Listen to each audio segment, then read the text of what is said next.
Good morning, everybody. Thank you for your patience. Oh, Rio is ready to go. He just heard the good old good morning, everybody. All right, Rio, you ready to go, my man? All right, just give us 1 second. Thank you, everybody, for your patience. We're about to get this walk and talk started. As a matter of fact, we're in a really cool area. I hope you guys are going to enjoy this walk and talk. I already did a speed test, and it does look like we've got some decent coverage here, so I'm looking forward to that. One momento, please. I've got my, I even brought my, what is it called? The tripod for this awesome gimbal setup here I have. So that way, if we need to do any tripod action, just like kind of right now, no problemo. All right, let me just get set up here with Rio. Get my shirt all tucked in. Hold on, Mr. Rio. But it is a gorgeous Sunday morning, almost about to be afternoon here in a bit. We've got a lot of news to talk about. We're going to be discussing the road trip coming up. We're going to be discussing some breaking news that came out. Not necessarily breaking, but I'd say it's pretty newsworthy. And we're going to be discussing a little bit of, my gosh, all the reaction that this last live stream panel show we had caused. My gosh. Pretty interesting stuff. But let's get this walk started. Let's get some nice scenery for you all. And I'd love to say hi to everybody this morning. And I think we're ready to go. Let me just make sure I got the keys. Let me show you guys where I'm at. Now, for some of y'all that never been down to the Southwest, you're in for a really nice treat. I am located in what's called Old Mesilla. The reason it's called Old Mesilla is this is probably going to be the first settlement in this area, which is Las Cruces. This is the biggest city that is close to this little town. This is probably going to be the first area, as a matter of fact, in probably the south, in this, I guess, southern New Mexico part that I'm at, as far as just being established, okay? A lot of history here, a lot of old adobe buildings. I mean, these buildings are over 200 years old, easily. So we're going to take a look at some of those buildings. We're going to actually be going on a search, and I've heard it's down here, for the original one, because he was an outlaw, so he spent many nights at different prisons, different jails all around the United States. But here in the Southwest, as a matter of fact, here in Old Mesilla, the elusive, the notorious Billy the Kid, a famous Southwest outlaw that for some of you that may have no clue who that is, we'll talk a little bit about it. And no, this is not Billy the Kid from, you know, Emilio Estevez, Billy the Kid, but you get the idea. But there's a lot of history down here, so we're going to go looking for that jail cell.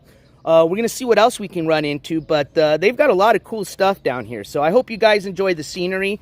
Like I said, mostly our walk and talks are just to enjoy, kind of give us a little, what do we call it, palate cleanser from all the toxicity, from all the week that we've gone through and seen. Now, there's a little toxicity that we do discuss, unfortunately, because it is a news court coverage channel. But for the most part, we like to have fun on the walk and talks, all right? So let me just lock up my van here. Let me flip this camera around so you guys can say hi to Rio, and Rio wants to say hi to you all. And Dobby is sleeping in. He is known to sleep in on Sunday.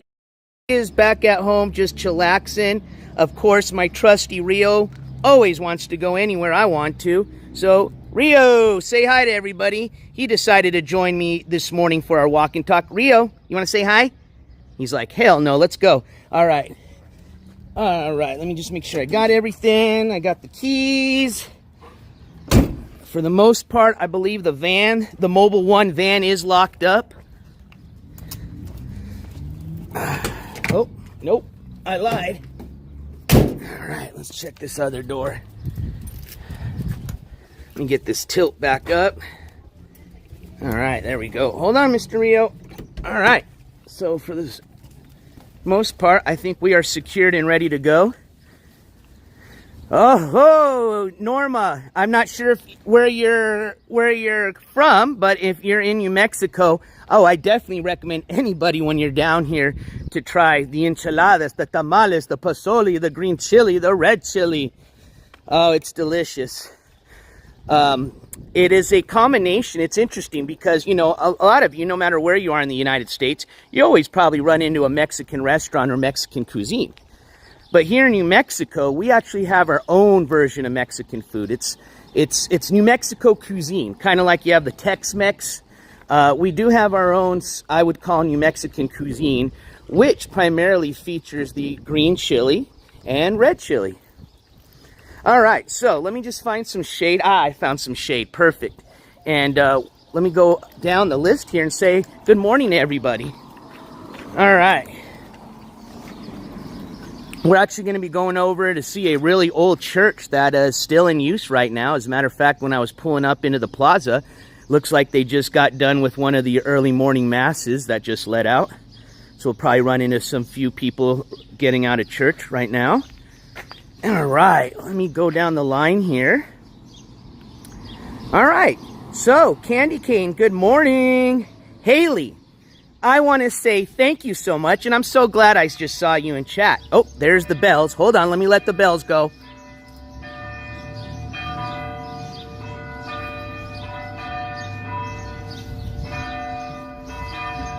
Those are the Sunday morning church bells.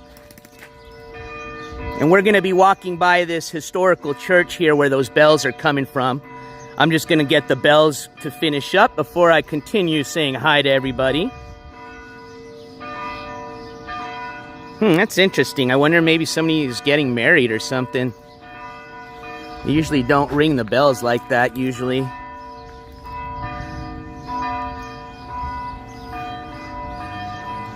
All right. Okay, I think that's over. But I want to say, Haley, first off, I want to say good morning. But Haley, I want to say thank you so much for starting off this Sunday morning walk and talk with a $25 Cash App donation. And it read for the trip.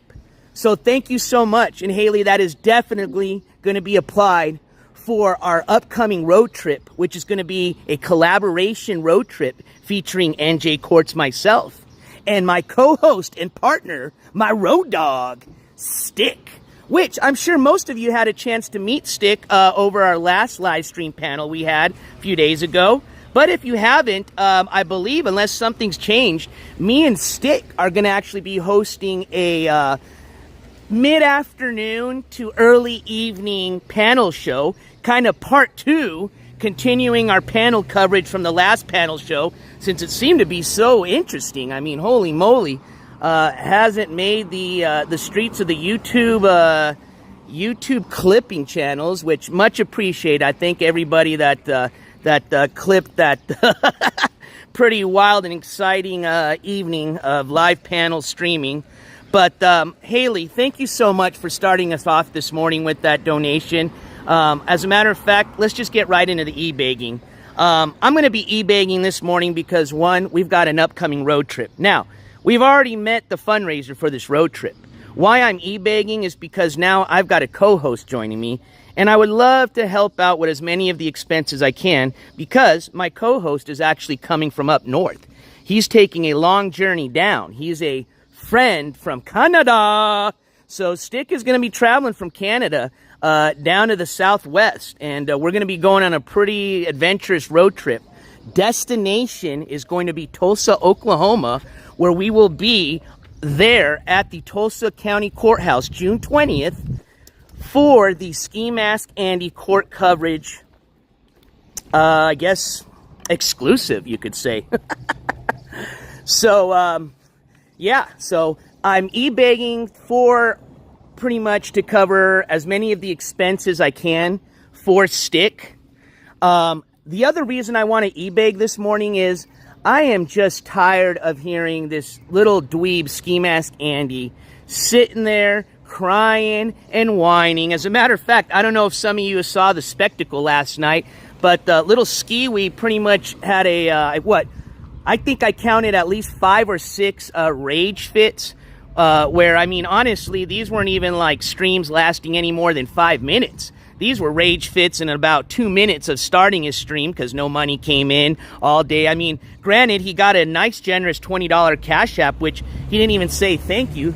As a matter of fact, I think Hobby Hater, who usually hangs around in our chat, actually had to say thank you for the chat to this whichever Ski Angel or Cult member actually donated that $20, because as a matter of fact, Ski said he wasn't going to even continue his live stream unless he had another donation. So on behalf of the viewers, Hobby Hater actually had to say thank you for that donation, which just shows you how unappreciative that piece of shit is. And you want to know why, right? Because all that money doesn't go to his channel, doesn't go to even help his parents with the bills and expenses they have to encounter letting him leech there for the last 40 years.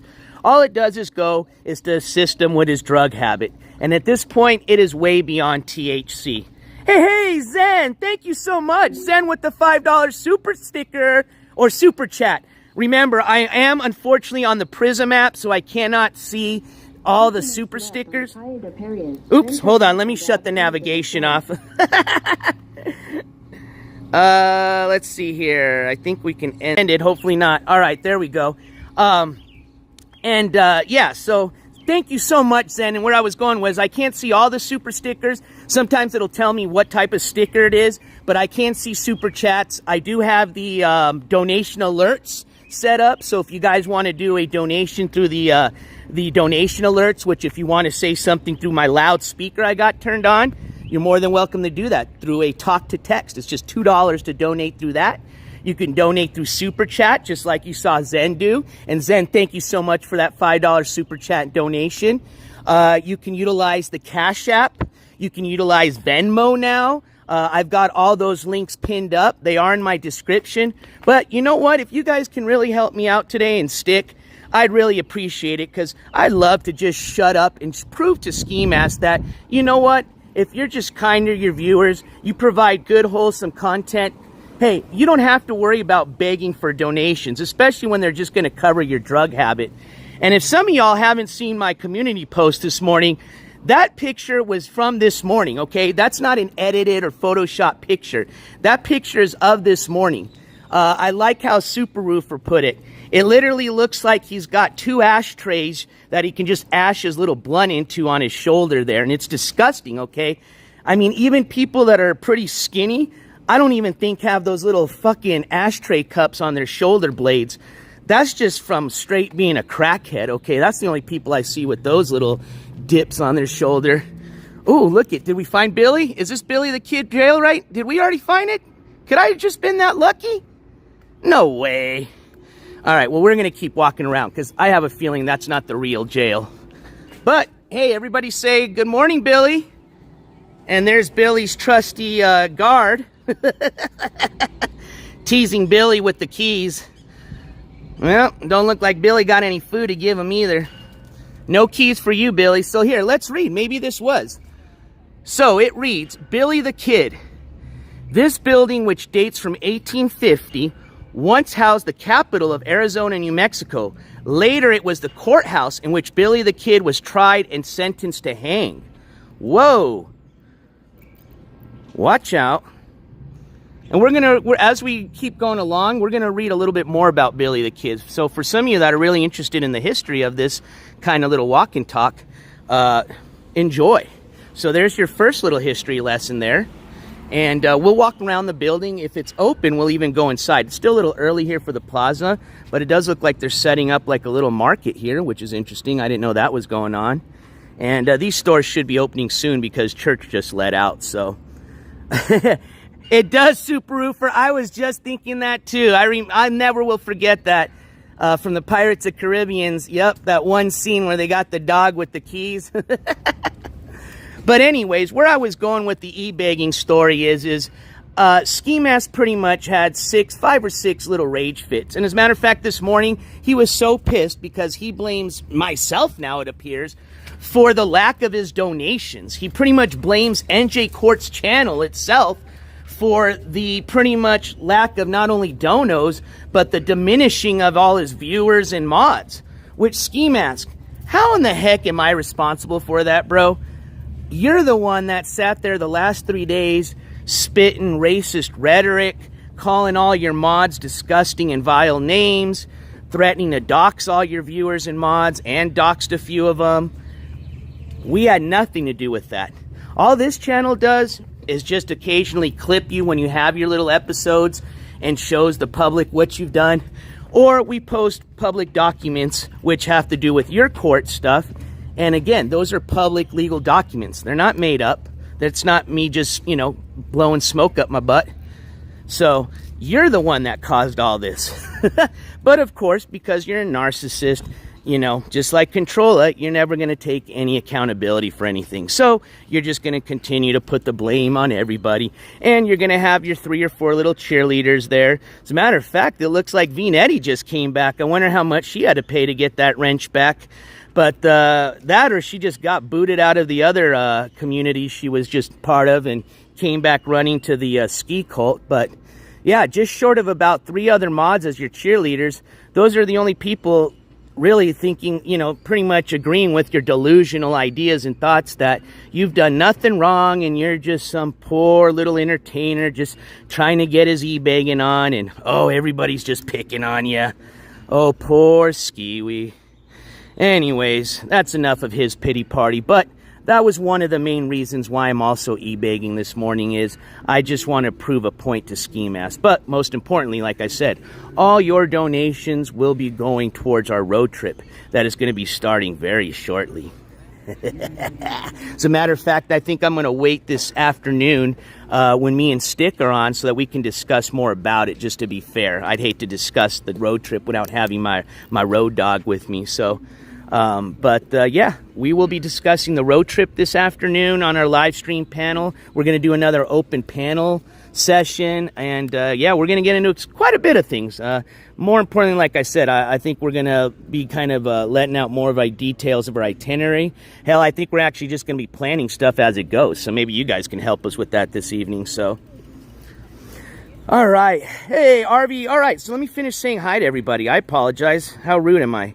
All right, so let's start from the top here again. I apologize. I know we were on Haley, and I wanted to say thank you again so much, Haley, for that $25 Cash App. And let's see here. So we've got Deadbeat David, Penny Wrinkle, Crafting with D, Helica. Good morning, everybody. Trax Gates, and wait, hold on. Trackis Gasti. I'm sorry, I just cannot pronounce that this morning, but good morning. We've got, oops, excuse me.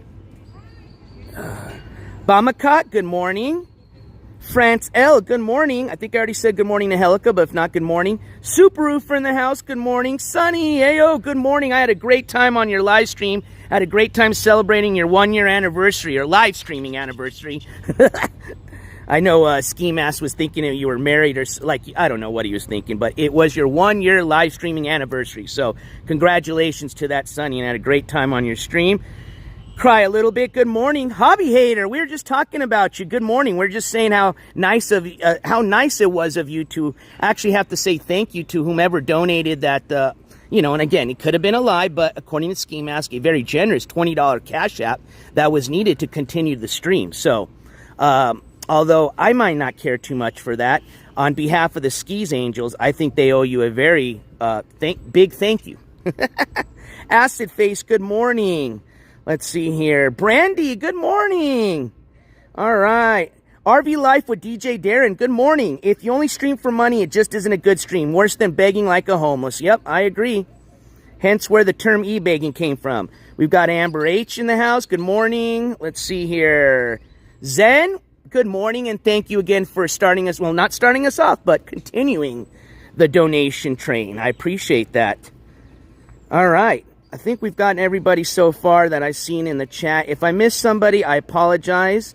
But as we keep going, if I think I didn't say hi to you, I will definitely shout you out. Oh, I missed Norma. Good morning, Norma. I know we were talking about food earlier. So, all right. Let's get this walk going. And I will be checking. I think, and I don't know if it's working yet, but I've tried to change my notifications. So that way I know the last stream we had a... actually was another Cash App that came through this during the live stream, but because I didn't see it, I wasn't able to shout out that Cash App till the next live stream, and I apologize for that. So I'm going to be constantly checking my notifications, just like right now. See, thank you so much. Oh, and right on time with the bells. Man, they're getting crazy today. I think this is now saying mass is starting. Welcome. Yeah, so sometimes when it lags like that is because I'm checking the cash apps. I still haven't figured out why it does that, but anytime I leave the Prism app, it does kind of buffer a bit. So here we go. Hey, good morning, folks. Good morning. Hey, good morning, John Jacobs. All right, so since you guys heard the bells, and I see some singing going on, let's see what's going on at the church. Got Rio here with me this morning for some of y'all just joining.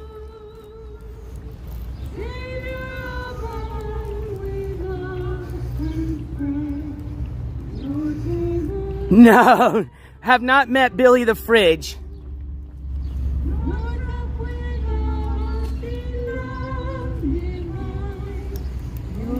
Oh, I think it's a recording.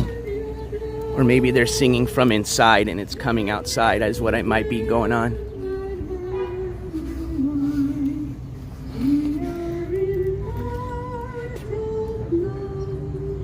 Kind of see if I can get a date for you guys on the church here. In the name of the Father, and of the Son, and of the Holy Spirit. Oh, it is. They got the mass going on some speakers outside. Cool. Let's see here. Trying to see if I can find one of these placards. Oh, here we go. Dear friends, today we celebrate the solemnity of the body and blood of Jesus Christ.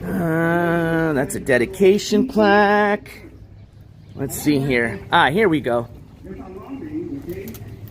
So this is the San Albino Catholic Church, and it celebrated its 150th anniversary in 2002. So it looks like it was established in 1852. So there you go. There's the name of the church, and it looks like it was established in 1852. Oh, nothing compared to Europe. These buildings aren't going to be as old, obviously. But what's really cool here, though, in the Southwest, especially with these older buildings, is the way they're made, which is with adobe. And adobe is really cool for some of you that are not very familiar with it. It's pretty much a mixture of mud, water, and you need some type of like structure type of stuff. What I mean by that is like usually you're going to see straw, hay, mixed in it. And that's what an adobe mix is. You mix it up. You press it into a, whatever type of mold or brick you want, and then you let it naturally dry out in the sun. And then you stack a bunch of those bricks, and you make yourself an adobe building. And what's really cool about an adobe building is it's super thick, and it keeps itself naturally insulated. So in the summertime, they're very cool. In the wintertime, as long as you have a source of heat, it stays insulated, it stays very warm. So here's another registered property. This one was established early 1850s. This was the Barella Reynolds Grange property. So this was a mercantile business and home occupied by a freighter/merchant. And it is still be used. It still is being used as a mercantile shop, as a matter of fact. So pretty cool, pretty interesting. So, Nabi, welcome. Good morning. We're on a walk and talk. If you're not familiar with my channel, my name's NJ Courts. I'm a court coverage channel. Oh, let's go to this point of interest sign. That way you guys can see exactly where I'm at. So what I do is I provide court coverage of a lot of different individuals, mainly a lot of your bad apples that you see on some of our, I call C, D tier level of channel creators. These usually aren't even creators of channels. They're people that just host shit channels where they just spit nasty rhetoric and lies out. And for the most part, these people get in trouble and they go and get court cases, and I go and provide the coverage of those court cases. So, but what we like to do to cleanse the palate every once in a while, because unfortunately we do deal with a lot of toxicity, is I like to do weekly and weekend walk-in talks. And today I have my buddy boy Rio, who's a rescue. He's about probably 5 to 6 years old. He's a lab mix. And I also usually have Dobby, who's my other rescue that joins us on the walk and talks. He's a little Chihuahua mix, but he's back at home. He likes to sleep in. And when he's sleeping, I don't bug him. Yeah, they're super cool. So if you've never been down to the Southwest, you're in for a treat. So as a matter of fact, not only are we doing a walk and talk this morning, but supposedly we're going to be, and we may have already found it. So I'm going to, hopefully the store's going to open here soon. It looks like it's one of those, you know, Southwest trading posts, which are really cool. I always enjoyed going into those things as a kid. I don't know if some of y'all have ever traveled towards Arizona, but I don't know if you remember passing all those signs on the freeway that say, the thing, 20 miles ahead, the thing, 10 miles ahead, the thing, 1 mile ahead. And then you get to the trading post, and that's the thing. So, points of interest. So, I guess this is kind of showing you the this is southern New Mexico. So, yeah, a lot of forts. There's Fort Thorne, Fort Selden. That's really close to where we're at. We're down here. So, we're right here. La Mesilla. And see how close? This is Mexico down here and El Paso. See, there's another fort, Fort Fillmore. The reason there's so many forts around here is because there's a river that travels through here, pretty much from southern up to northern New Mexico, which is part of the old El Camino Real, and obviously is now I-25. But because there was a lot of travelers and there was access to the river, there was a lot of bad people always trying to rob these travelers, whether they be bandits or some of the local Indians around, whomever. But that's why these forts were pretty much, if you notice, the forts, they're all established right by the river. Or in this case, I-25. So all the forts follow pretty much the river, the Rio Grande, all the way down in El Paso or Mexico. So we're right here in Old La Mesilla. John Jacobs, I don't know about the whole pole thing. I just obviously know that they pee on something that smells like another dog's pee. But yeah, I've always wondered about the whole pole thing. Good question. Hopefully somebody in the chat can answer. Hey, dirt level. Yep, the bad hombres. There you go. So yeah, let's go do a quick little cruise of some of these old buildings, and then we're gonna hang out and wait here shortly because of the mass. I bet you once this mass exits, all these stores are gonna open. So once this store's open, we can start cruising in and out. I do got about 70% battery life, so pretty much on the walk and talks, we just run this till the battery ends. Usually that's a good hour and a half to 2 hours. And that's usually just perfect timing for Rio or Dobby, about time when they get tired and it's time for a water break and their afternoon siesta. So Hobby Hater, any updates on Big T's case? So only update we have is just from we've last discussed, which is her upcoming court case on the 12th. That's going to be what's called a post-indictment conference. So obviously, if you haven't heard the news, her case has been indicted. It went in front of a grand jury not too long ago, just about maybe a week and a half ago, and she was indicted. So her case continues on in the process. Essentially, this is the process of getting to a jury trial, which Big T has mentioned in some of her live streams. She is going to take this all the way till the jury. She feels that she's completely innocent and didn't do anything wrong, and that is her essentially right to think that, and is her right to go to a jury trial. Now, the only thing is she was given a plea deal. Now, this plea deal, I want people to remember, as long as the prosecution office is willing to offer it, Controlla can accept that plea deal all the way up to the jury trial. Okay, that's why they have these things kind of like what's coming up in July, which is going to be the post-indictment conference. Essentially, they're giving Controlla one last chance. Well, one, it's going to be whether she's going to say guilty or not guilty, okay? So let's start with that. That's pretty important, okay? So she's going to go in front of the judge. They're going to pretty much read the indictment out to her, and they're going to say, do you want to plead guilty or not guilty? She pleads not guilty. Then we start the process of getting to a jury trial. Now, within that process, and I don't have all that information in front of me, but I'll just be quick about it. Pretty much there's a few different dates that give her just more chances for her essentially to take the plea deal, okay, if it's offered. Now, if there's no chance or there's not going to be a plea deal offered anymore, it's just going to be set up to go to the jury trial, okay? Now, if she pleads guilty and just wants to get this over with, Then the next essentially date that's going to be scheduled would be a sentencing date, okay? And we'll discuss more and get into that as we get closer to that. And now, if there's any updates between now and then, I will always break that live updates for you as far as like a live breaking news update. But as of right now, all we're doing is just waiting until the 12th to see what Big T wants to do. She going to plead guilty or not guilty? Hey, good morning, Kelval. Good morning, Ken McDonald. All right, so let's keep walking. So I'll show you guys a pretty cool spot here. This is called El Patio. This place has a lot of history, especially with me. This used to be the watering hole for all the high school kids that had fake IDs and college kids here. So I have been at this place many of times to meet my friends back in the days. And this is a place that, you know, during the Christmas times and Thanksgiving, where a lot of people come to meet, because if you haven't seen a friend for a long time that lives somewhere else, you know, say if you stayed down here in Las Cruces, there's a good possibility you're going to run into some people you went to high school or college with around Christmas time and Thanksgiving in this bar. This bar is notorious. As a matter of fact, this is probably one of the oldest bars here in Mesilla. Let's see here. It remains a bar, and it opened up as a bar. So it was opened up as a bar in 1934.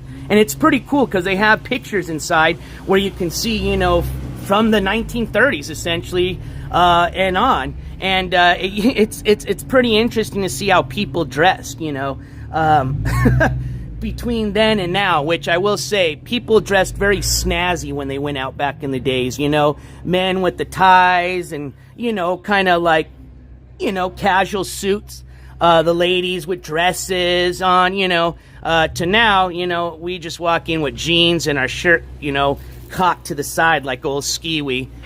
But, yeah, let's read this together. It says, El Patio Cantina. Located in one of the most historic buildings in the town of Mesilla, the cantina has been operated continuously by direct descendants of the legendary Colonel Albert Jennings Fountain, soldier, journalist, and lawman. 1831, and this transportation block dates from 1854. So 1934 was when it was established as a cantina. It still is one, but it looks like in 1860 at one time it was a saloon. So pretty cool. And let's see here. Here's some more history for our Billy the Kid people. In April of 1881, Colonel A.J. Fountain was Billy the Kid's defense lawyer here in Old Mesilla. On January 31st, 1896, Colonel Fountain and his 8-year-old son Henry were murdered by cattle rustlers near White Sands. Their bodies were never found, and to this day remains a story rich in southwestern lore. Whoa, interesting. I did not know that. Hopefully I can take you guys to White Sands. You guys will really like that. As a matter of fact, depending on how this trip goes, I would really like to take stick to White Sands. I'm not sure if he's ever been by or seen it or knows of what it is, but it's pretty cool. It's a national monument here in New Mexico. So, yeah, interesting. So I wonder if his murder had anything to do with him representing Billy the Kid.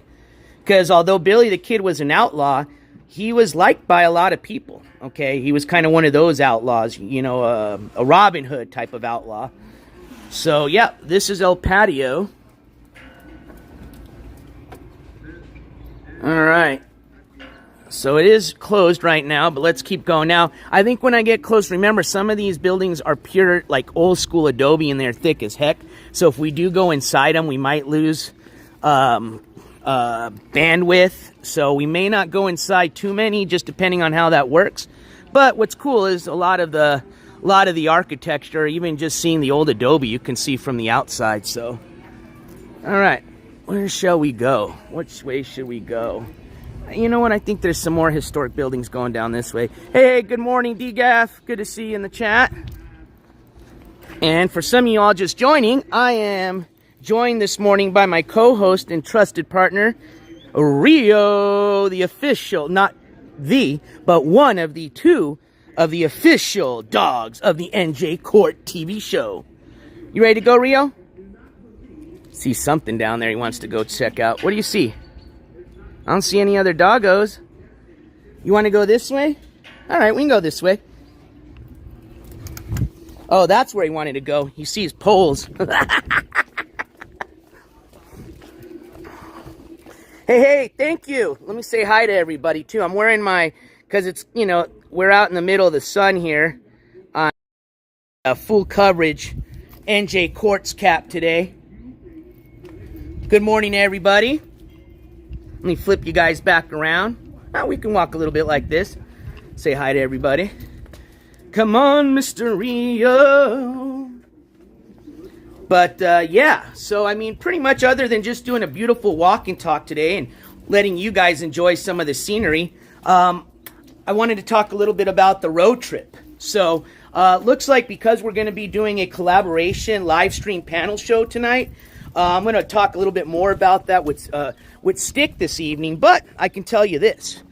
We are going to be starting the road trip officially this week. Me and Stick kind of have different schedules up to the point where we meet up with each other here in the States. Once we meet up, I will be picking up Stick in a car. I will not be traveling in a van anymore. Although I really do want to take the Mobile One van because I know Stick, it may not be used to this hot southwestern heat, and the Mobile One van does not have AC. I don't want to get Stick feeling uncomfortable even on the first day, okay? We need Stick to stay healthy for the whole week, for the whole trip. So, what I'm going to do is pick him up in a brand new car, not brand new, but fairly new car with AC, airbags, seat belts, all the cool safety features that a car should have. It even has a CD player, can you believe that? And we've got the outlet so we can charge all our electronics. The Mobile One van didn't have one, so I was going to have to think of something else, like an inverter or something that way. But no problemo anymore. We're going to be rolling in a nice, fairly new car. So that's also, knock on wood. Hold on, let me find some wood to knock on. And so you guys know I'm not lying because I don't want to jinx myself. Hold on, I'm not going to knock on that wood because that's somebody's window seal. I don't want to wake them up this Sunday morning. And we don't want to knock on that door, even though that's a wooden door, because we might wake here.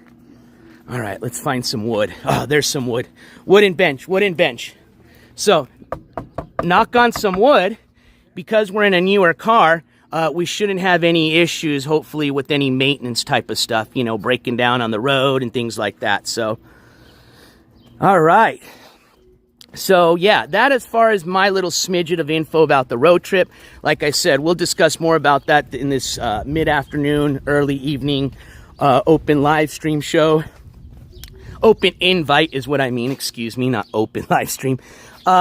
Let's see, what other details? And, like, honestly, we really don't have too much planned. I mean, other than where our destination's going to be, you know, we do have kind of an itinerary, but, you know, it's an IRL road trip. You know, this is just kind of where the road takes us, where the viewers want us to go. Now, we are going to have to stick to kind of a little bit of an itinerary. I mean, you know, as much as I'd like to take Stick to, like, you know, Florida to go check out the ocean, you know, that's not going to happen. So, as long as it's kind of in the southwest area, hey, and Stick wants to check it out, we'll go check it out. As long as we make it to the June 20th court coverage hearing of Skimask Andy. That's the most important part of this trip, is one of the stops, not the main stop, but one of the stops is going to be the court coverage, you know. Again, depending on how that goes, Skimask may show up, he may not.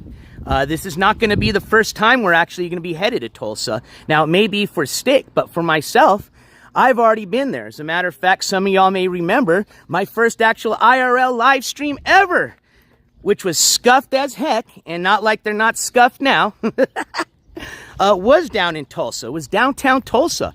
I was actually there to provide court coverage for the Skimask Andy case.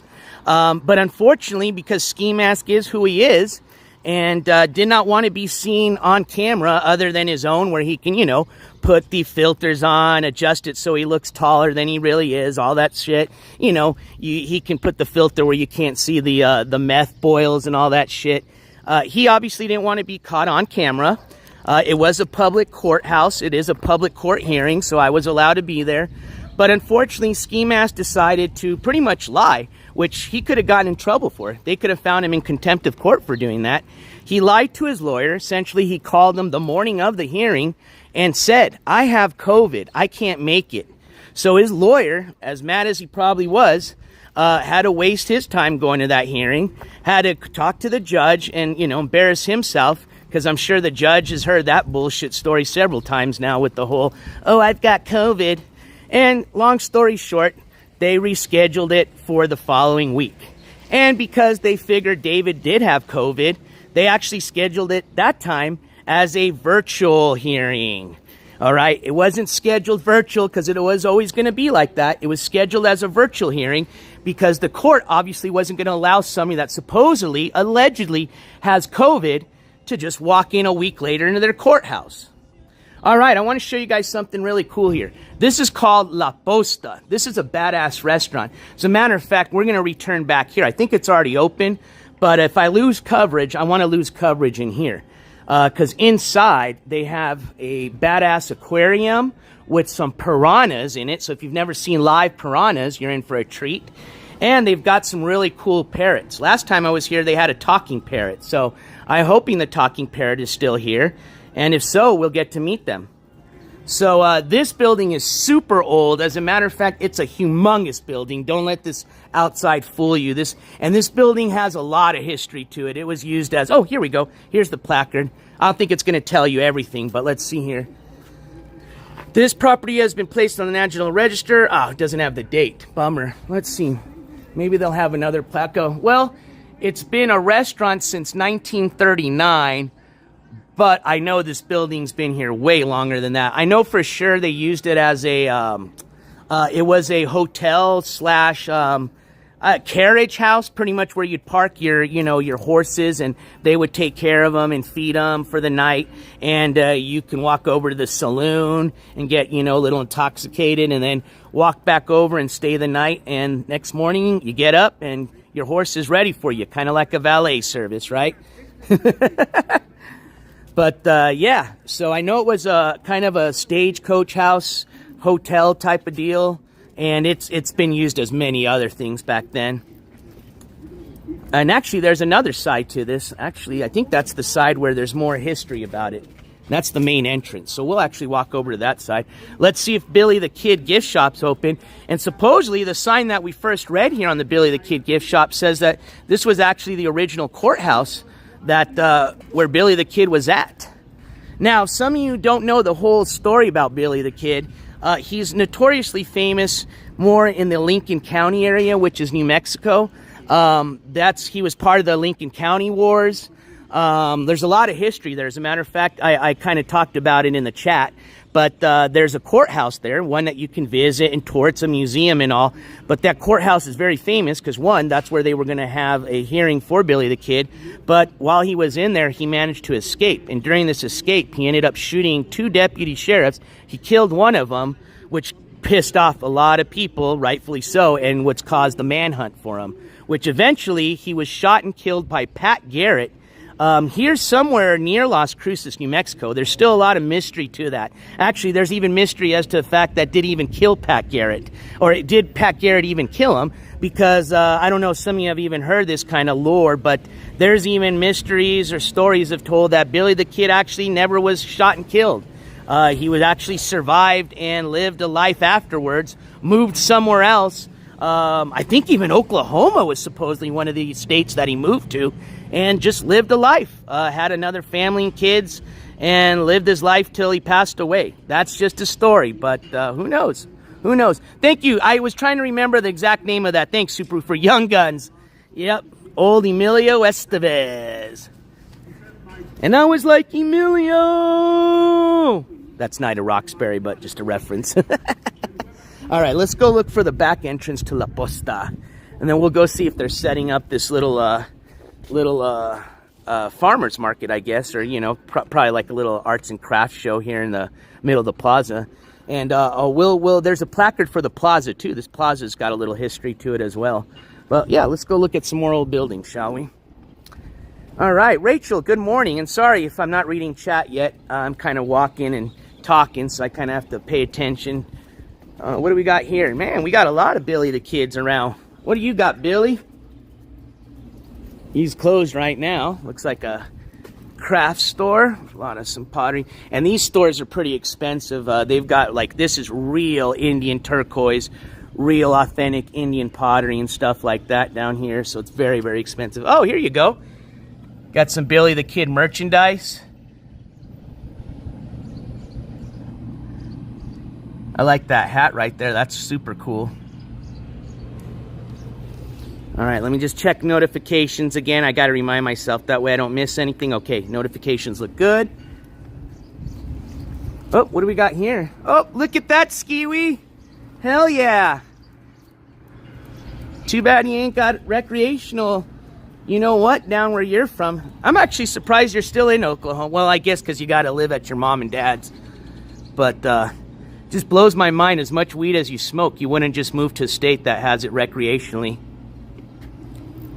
Let's see here. What do they got?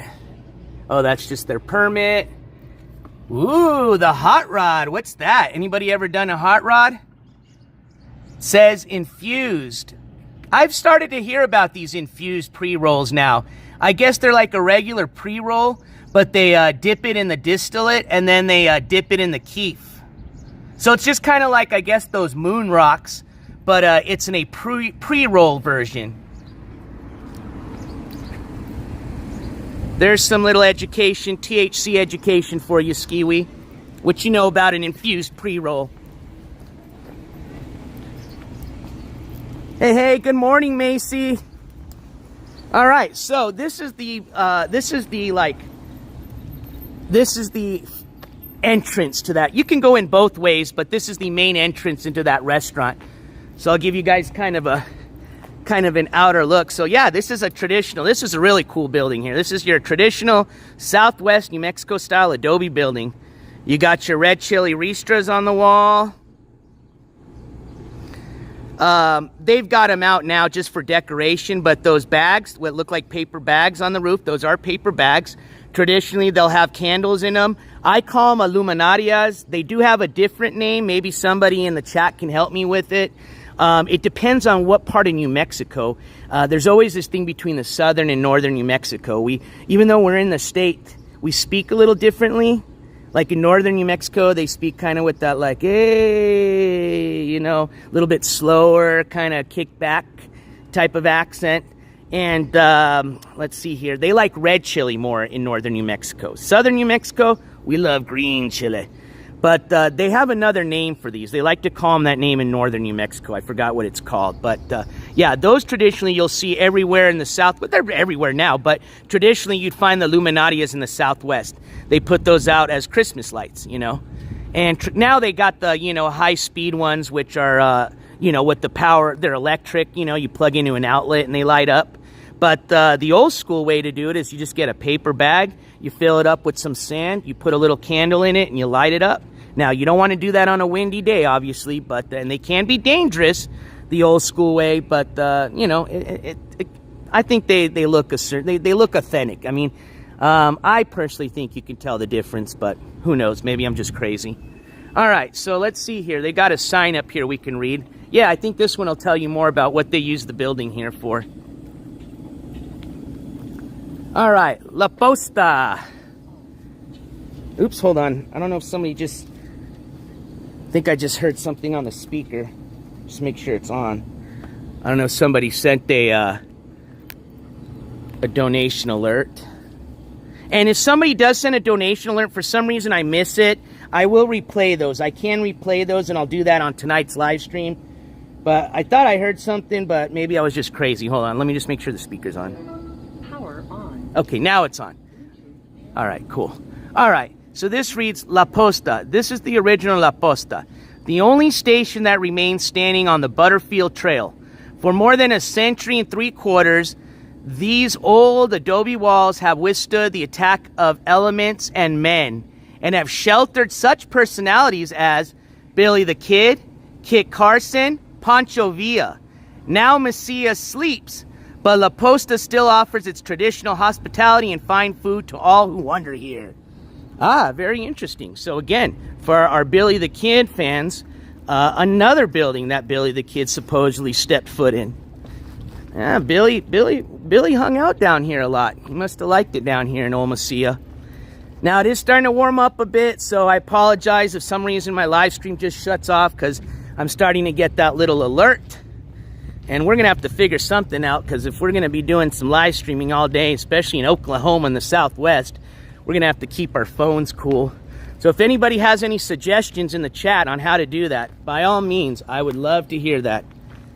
Kind of walk through, hang out here in the shade for a bit. Let's hang out in the shade and let this phone cool off. I'll read some of the chat here. All right.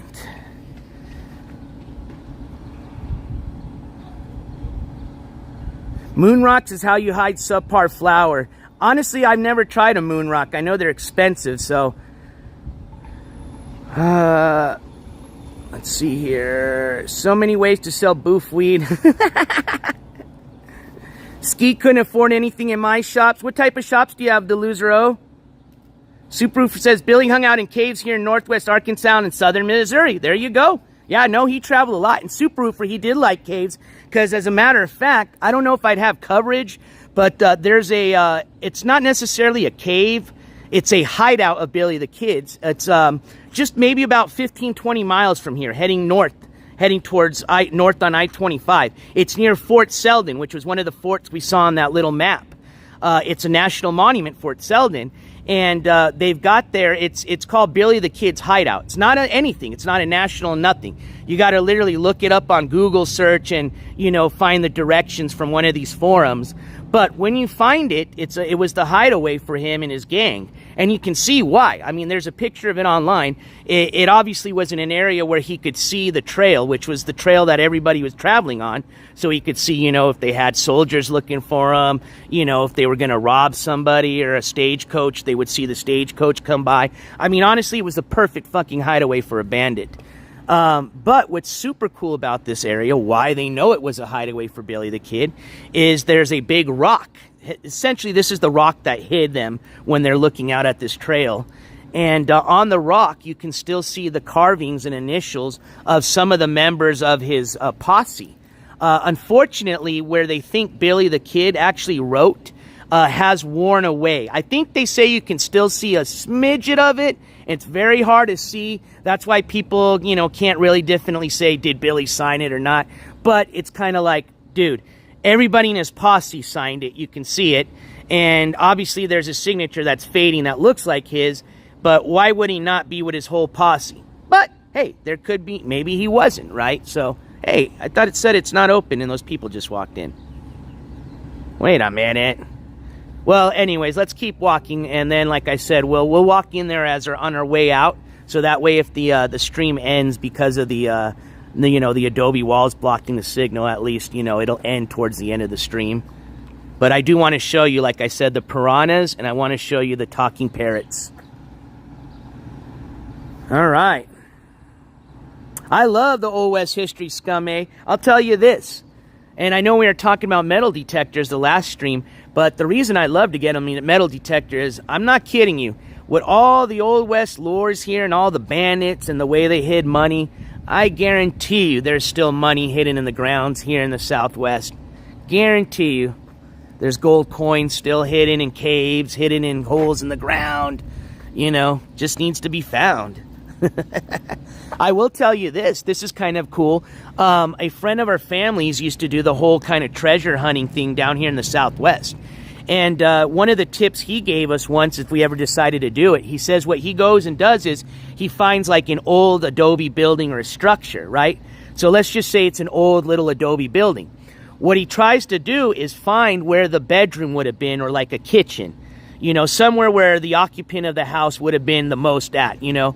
And usually you're going to find a window area in there. Now, the building might be down, okay? These are 100, 200-year-old buildings. So there's, you know, you got to know what you're doing, especially if the building's down, you know, to try to kind of find out the structure layout.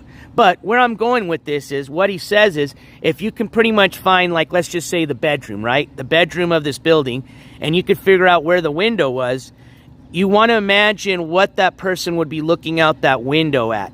And if you can find like a landmark, like let's say there's a big tree, a big rock, you usually can find stuff that's hidden. Now, not all the time, but that's where he would start looking and he would find stuff. And no joke. And the reason behind that is people used to, they didn't have banks or they didn't trust the banks, and they had to bury their own money or gold or whatever. So where are you going to bury stuff at? You want to bury it where you can, kind of take a look at it or watch it a bit. So, just kind of like I said, it's a way to start, but may not work all the time. But he swore upon it. He swore he had found, buried stuff just based on that, kind of technique. Yeah, there you go. Strategy. I like that word better. Thanks, Sonny. All right, so I'm going to move kind of down this way since there's a little bit more shade, just to let this phone kind of cool down a bit. And then we'll get over to the, back over to the plaza where all the action's at. All right, so we talked a little bit about the road trip. We're going to talk about that a little bit later in this later's open panel live stream. Let's see here. We talked a little bit about Skimask, Rants, and Raves. As a matter of fact, I know he was on earlier. I mean, he's pissed. I'll tell you this. I don't know if I said it before, but if not, I'll tell you this. As the date gets closer to the 20th, you are going to see this guy go through the most manic rants you've ever seen. Now, if you think he can't top off what you've seen in the past week or two, I'm telling you, you're in for a shit show, okay? Because this guy has left it to the last minute to think that he's going to just walk in with $150. Now, it could happen. Not saying it will. But he thinks he's going to just walk in last minute, the day before he owes his money and just, slap over $150 cash to the judge and say, hey, we're good, right? The judge might take it, I don't know. It is just a court cost administration hearing. I'm sure, with the way how expensive it is to jail a person, they don't want to necessarily stick you in jail, because if you owe them money, how are you going to pay that money back if you're in jail, right? But it does say on the paperwork now, don't let him say it won't happen, because it could. But it does say on that paperwork that they can sentence you to jail if you do not make those payments. And they find that you have the ability to, because you signed a contract saying you can and you will make those payments. All right? So that's one of the things he's going to be freaking out about. And as you watched him recently, that's what he's doing right now. He's literally e-begging at the last minute for $150. And get this. Plus now it went from, he's saying the Uber rides have increased since last time. So versus it being about $30 one way and $30 the way back, it's increased to about $40. He's counting for inflation. Skiwi runs a legit business here. He's got to take in for inflation. So now he wants $150 to pay the judge, and he wants about $80 to cover his Uber rides there and back. All right, because it's your responsibility, right? You as the viewer, it's your responsibility to get him to his court. And that's what he's having his rants about, okay? He's blaming his chat that he's already sucked over $2,000 from, that supposedly was supposed to go towards bailing him out of jail, which it didn't. And we obviously found out that it just cost him $100 to get out, okay? And here he is having the nerve to chew out his chat, essentially threaten and extort his mods, which are the only people that are sending him any money at this point. That if they don't send him money, he's going to hurt himself or he's going to quit. I mean, we've already heard the quit the live stream scam and pity story. I think, 200 times we're going on now? I mean, it's got to be in the hundreds by now, right? Oh, if I don't get this or if I don't get this donation, I'm going to quit streaming. Yeah, whatever, dude. And then, let's see. So he thinks he's going to just walk in, the day of and slap $150 to the judge, assuming he gets that money. And then here's the funniest shit I've ever heard. He claims that he's going to walk in on Monday to the probation office. And, Skiwi, if you don't think I clipped that, I did. You pretty much just, what's the word I'm thinking of? Oh, man, I always say it too. I'm having another brain fart this morning. There we go. You self-incriminated yourself by saying on your live stream that you're going to come up with some extraordinary story to tell. Pretty much you're going to lie, is what you said, to the probation office and say you had no idea that you needed to check into probation up until literally the last day before your court hearing for it. You know how many fucking idiots have probably tried that? I honestly don't think you're the first. So I don't think they're going to laugh too hard at the probation office when you come in, walking and talking like that. But I'm going to tell you now, bro.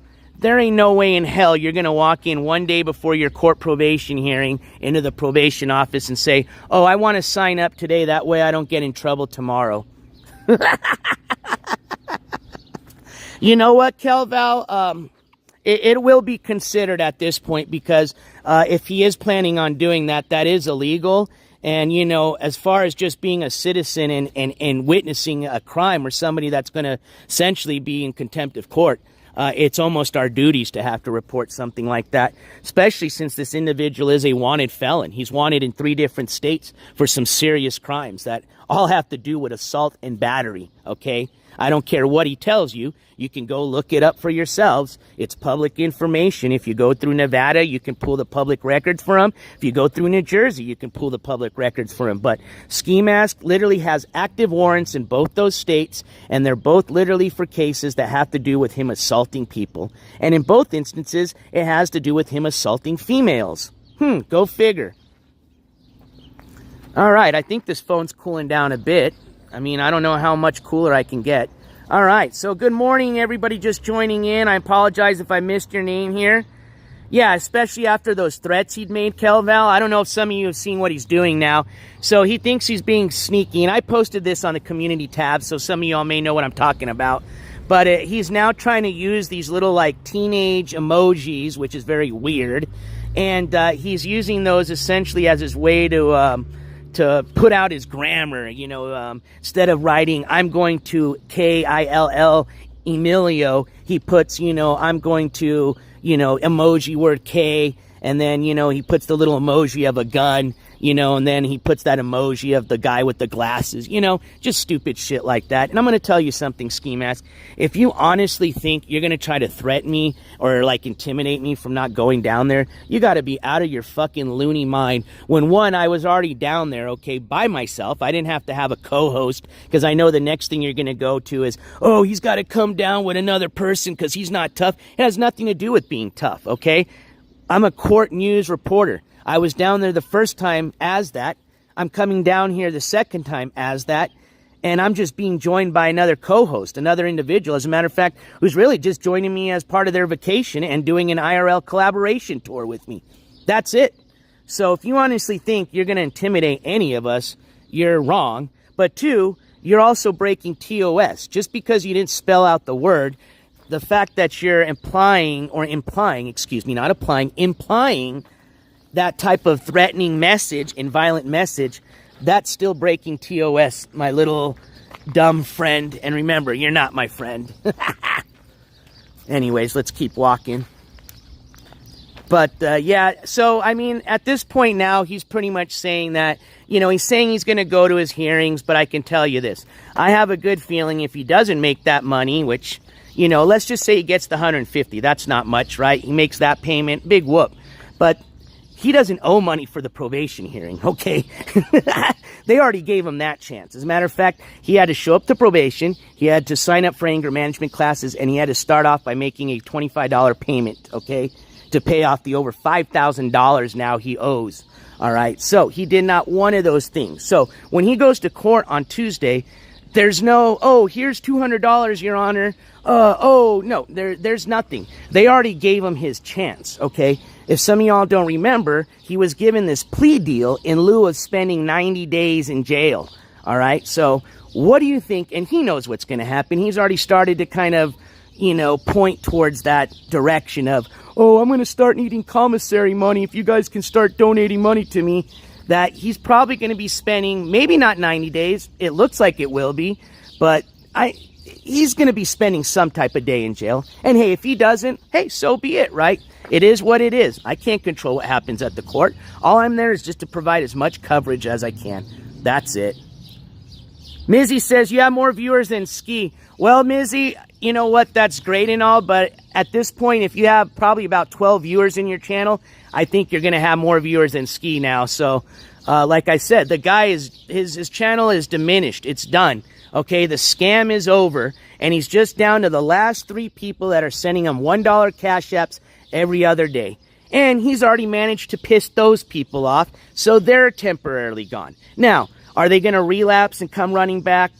They probably will. But I'll tell you this. as quick as they just forgot him this week. What do you think's going to happen when he spends 90 days in jail? All right, you think Queen K's just going to be sitting in his chat room for 90 days? I mean, they do it for like hours on hours. I can see him doing that because I already have. But those cult ladies are not going to be sitting there for 90 days in your chat room just waiting and waiting and waiting, you know, spamming little emoji hearts and little ski mask emojis, you know. Nope. They're going to move on to the next scumbag that, you know, is going to give them air hugs for $1 or less. And honestly, that's getting hard to find these days. That's why I think you are such a hot commodity, because you're the only dirtbag willing to sell yourself and flash your little wee-wee for $1 cash app. Hell, that's a great deal nowadays with inflation. Like I've said before, you can't even get a candy bar at the dollar store for $1 anymore.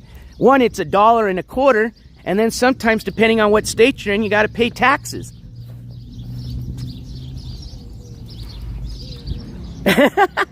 NJ Courts for mayor. Good morning, the real Yanko. Hey, ni hao, what's up? So, all right. Well, this kind of looks like we're going into a neighborhood here. I was just kind of getting into some shade to let my device kind of cool down before we return back into the plaza. But at least we've got some old adobe buildings you guys can look at here, and I think we've kind of cooled down a bit. Oh, Scum A. Oh, not live, not on his YouTube live stream, but if you're not aware of it, he has an OnlyFans, and I don't know where his membership count is as of last, because I don't even check it. I just go based on what he says, but he seemed pretty upset the last time he spoke about it. As a matter of fact, it looks like some of the, I mean, I'm talking like probably just a handful of people are registered on his OnlyFans, but even out of that handful, apparently a lot of them ended their account or subscription, which I thought he was offering free subscriptions. I don't know with the guy, but anyways, long story short, yes, he was flashing his little wee-wee to about 3 people. He said 2 of them he knew who they were, and then there was one unknown person essentially watching him flash his little wee-wee for, I think he said, $5. So if you were willing to do that for $5, hey, to each their own. But man, I'll tell you, he gets desperate sometimes, that's for sure. And then, as a matter of fact, he was so desperate the other night, he actually flashed his wee-wee for free. He was in the back room of my StreamYard live panel the other night, where we were welcomed by a guest appearance from the highly intoxicated and delusional Alexandra Mayers. But yeah, he wasn't happy she was on there because, you know, one, she's drunk, so she's going to start, you know, spewing all the truth about her and Skiwi, which, oh, it was almost getting there. I think she was about to let us know that they've probably hooked up before. Because I'm going to say this, man, the way Skimask was recapping her, recapping me, he stated a few times that he wished that they would have essentially hooked up. And at one point he said he wished that they would have had a kid together. Holy shit. So, yeah, I think there's a little bit more to that story. And I think Skiwi was afraid that old Alexandra was going to start spitting all the facts out. But anywho, Skiwi was upset. He came on a few times to try to talk shit. And the last attempt, he tried to porn bomb my channel or the live stream. Didn't work out. So then his last little attempt was while he was in the back room, he started... I don't know what he was doing, but essentially it looked like a Vienna sausage got opened up and just started like flapping in the wind, you know. That's the best way I can put it. All right, so I'm going to open this door. Oh, it says open now. Let's see if we can see anything from in here. I'm not going to walk in just yet. But let's see if we can see something from in here, out here. So it says open Benavides. Rio, you're probably... not allowed in there, so I'm not gonna have you just run right in, but let's see if we can peek in. No, stay right there. So that's the inside here. See the ceilings there? That's what I wanted you guys to see. How cool is that?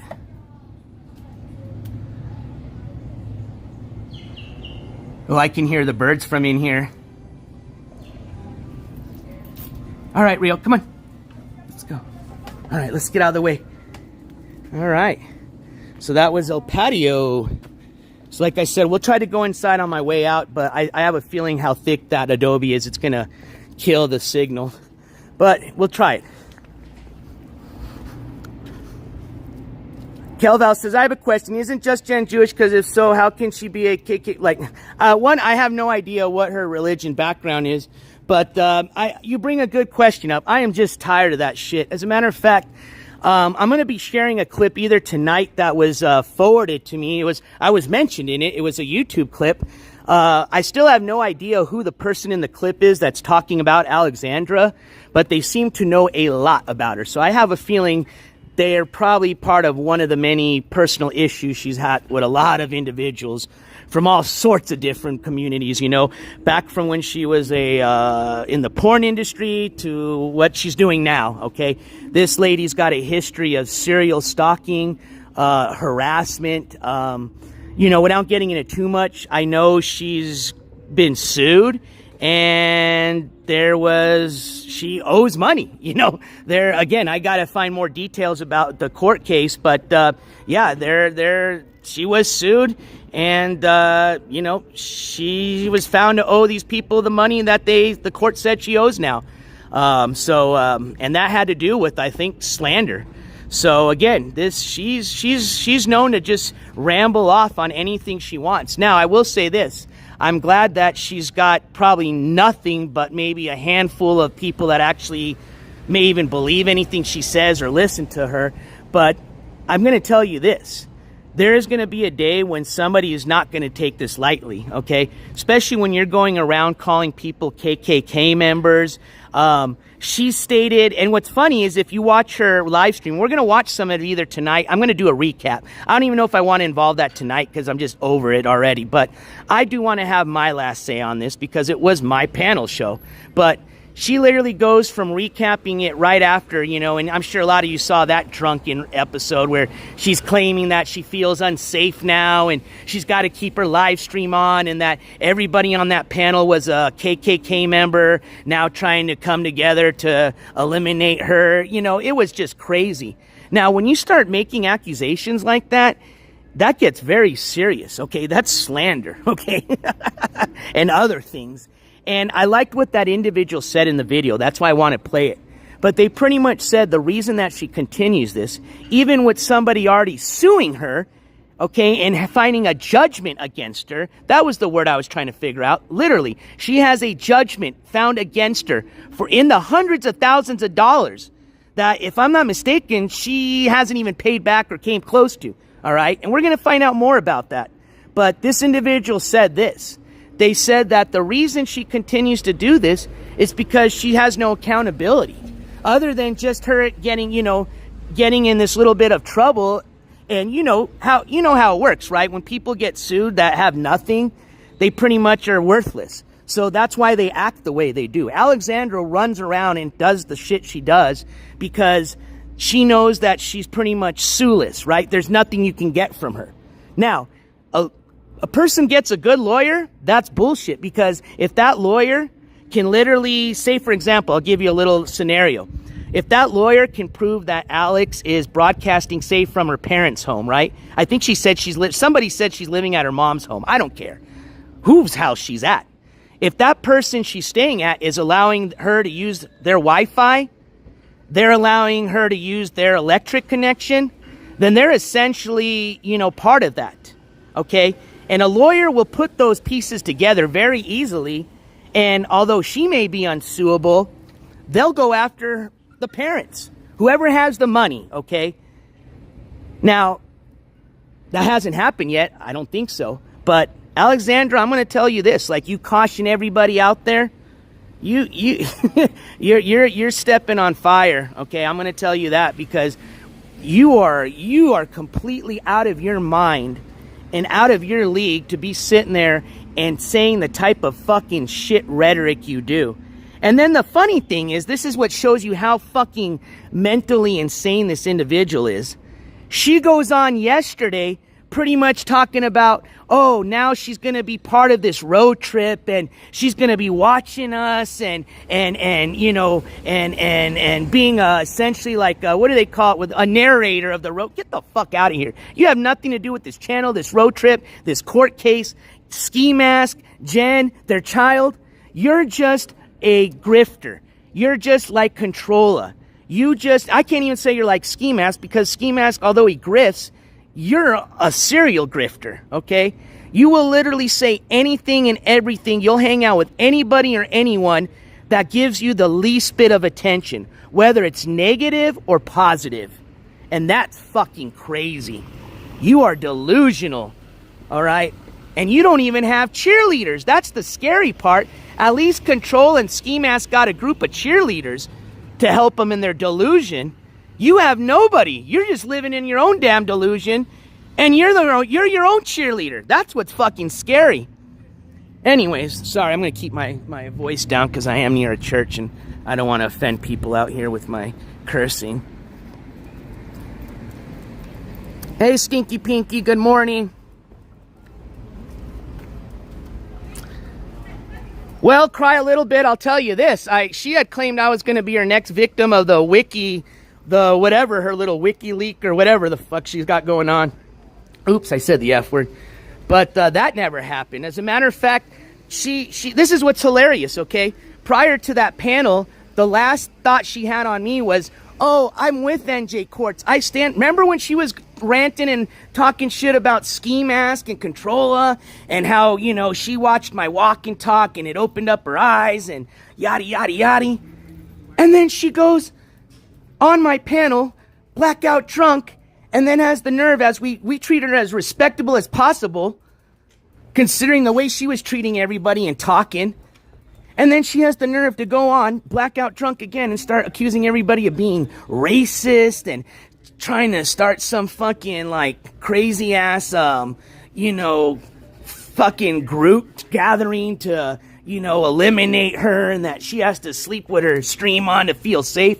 Only thing you did was embarrass yourself that night. And the funny thing is you're such a narcissist, Alexandra. You literally come on and recap yourself, and you think it's hilarious that you're blackout drunk talking the way you did. And you want to call yourself a journalist? You know what happens if a real journalist did what you did, got blackout drunk, and then just pops up on, you know, a public platform and just starts saying the shit they did? They would be terminated that night, okay, from the corporation they work for. So do not ever consider yourself or call yourself a journalist. I mean, I guess in your delusional world, you can be whatever you want to be, but you're not fooling anybody, Alexander. That's all I'm trying to say. And you can try to interfere as much as you think you are, or, you know, whatever you think you're going to try to pull on, you know, the presence of myself and Stick being at this court case hearing on June 20th. Hey, you do whatever crazy Alexander's going to do, but I'm going to tell you this. Everything's been clipped of what you said.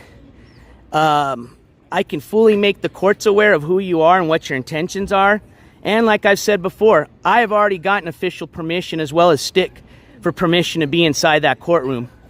So, like I said, you are just a grifter. I know you're probably going to go on tonight and start just some crazy rhetoric. As a matter of fact, she was already on last night, I believe, on somebody's panel, and she already had looked like a nice cup of the vino in her hand. So, which I think is kind of interesting, because if I'm not mistaken, I think somebody had sent me something about her, saying that she had said that she was going to stop drinking and was going to stay sober. I think she even made claims that she was sober, and I think that was the time she was staying with Tommy James. And to Tommy James' account, he said that she wasn't. And if I'm not mistaken, I even think there was a panel where she was saying that he was a liar and that she was completely sober the time she was with him. And you know what? I'm going to believe Tommy in this case after what I saw and experienced with her, because you can tell that she's obviously an alcoholic, and she either relapsed or she never did stop and was just lying. And she's obviously in full fucking alcoholic mode. All right. Yep, acid face. Yep, she's just like our guest that was there that evening said. She's just in denial, which is what are alcoholics? What's the first thing they're always in? Is denial, you know.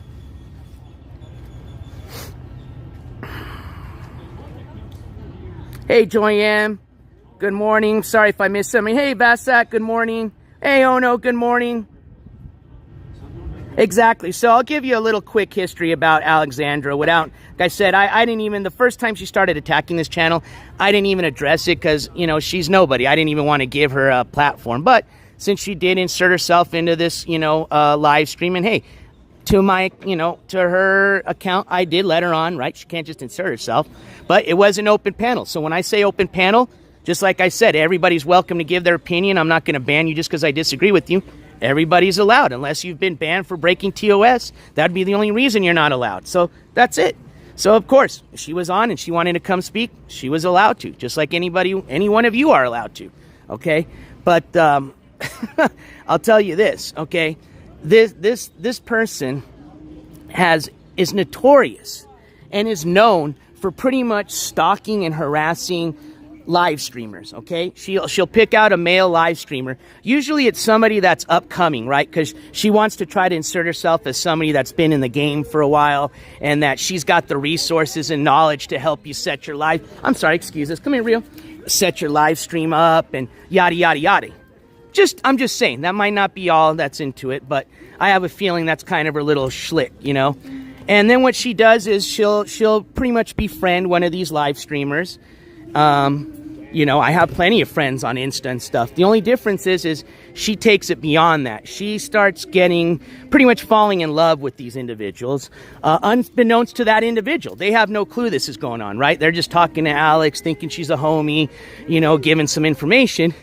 Alex, on the other hand, is thinking every time she's talking to these people that they're madly in love with her and, you know, they're essentially her e-girlfriend, whatever. So then it always ends up being she wants to go and now visit these people, right? She figures, hey, I've had a relationship long enough with them online, even though they have no clue this is going on. She goes, let me go and say I'd like to visit them. Well, she goes and tries to visit these individuals, and then it usually ends up happening that these people start realizing that she's there a little bit more for than a friendship or to help them on their stream, okay? And once they realize that, they tell her, hey, I'm not interested in you.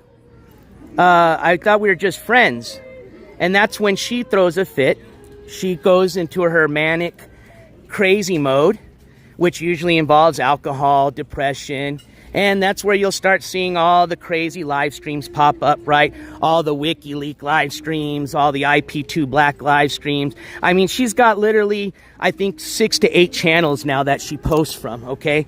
And she all they are is just platforms for her just to spit her fake delusional rhetoric, okay? And she thinks each platform's got this, like, you know, just fucking horde of fucking viewers just, you know, waiting there, sitting there for her next new live stream to pop up, you know? No, absolutely not. Like I said, she just lives in this delusional world, which is just her. It's just Alexandra, and that's it. There's nobody else involved in this world, okay, of hers. And I'm telling you, okay, she'll befriend these streamers. Once they don't want to be, you know, they don't want a relationship with her, she goes crazy. She's done this with plenty of people. All right, she did this with Attila. She did this recently with Tommy James. She did this, tried it with Skimask Andy. As a matter of fact, she's still in love with Skimask Andy. That's where this whole jealous harassment and stalking comes from of her and Jen. She literally stalks Jen because she wishes she could be her. As much as she's going to sit there and say, oh, no, no, it is. It's obvious. And see, what's funny is a lot of people agree with what I just said, Alexandra. You're the only one that disagrees with it. And she's even trying to hit on old Sonny. Now, I don't know. You know, Sonny is looking for a mate. So, hey, to each their own. But, you know, I think she's even, I mean, as much as she's even stated she dislikes Sonny, she states that she likes him, you know? So, I'm just saying, you know, I'm just pointing out what I've seen. I'll let you guys make up your own mind as far as what your opinion is towards her, but this is probably going to be the first and last time I'll ever discuss her on a walk and talk. And unless she tries to insert herself into a panel, which she is invited back again if she wants to, but, you know, I will terminate that appearance if she does start acting out. You know, I'll let her act out once, but if that's what her intentions are, is just to go on some drunken rant again, then that's not going to be allowed. There you go, Sonny. See? But just don't say I didn't warn you, though, okay? You know her better than I do. But what may seem friendly and fun can turn into an actual stalking case. So heads up, my friend. Oh, Landon, there you go. Shit, I almost forgot about Lando. Yeah, I mean, hell, we even say, and you know what's hilarious is, did you guys see that community post she posted about, and I thought it was a joke. I guess she's serious about it, but I am not interested. So, Alexander, if you are trying to involve me into that, do not need an intro or any type of assistance in music scores from yourself. So, please do not attach me or mention me in any of that. But again, I can't control what you do. You are who you are. But she thinks because of the performance, I guess, we did of her Landon song, that she is now the hottest thing on SoundCloud, I guess. So, oh boy, oh boy. So anyways, that's it. Let's move on, right? I'm starting to, my palate's starting to get that disgusting taste to it again. So, hey, good morning, Pebs. Good morning, Chuck Norris. So here is this, what do they call this? Gazebo, right smack in the middle of the plaza. So I just kind of wanted to show you guys the gazebo. And let's see if this gazebo's been here for a while. I like the ceiling up there is pretty interesting.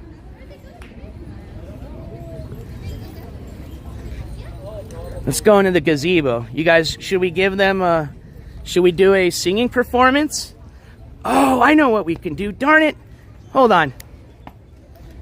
Now, this might only work if somebody donates the media. You'd have to donate the Landon song, which I don't know if that's out there on YouTube, but if for some reason, if somebody did want to donate that media, I will be more than happy to perform a version of the Landon song to all the people out here in the middle of the plaza as I stand here on the gazebo.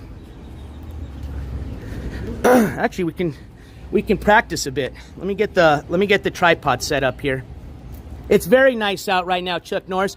I'm just trying to find a little shade because I'm starting to get that little thing on my phone that says the device is too hot.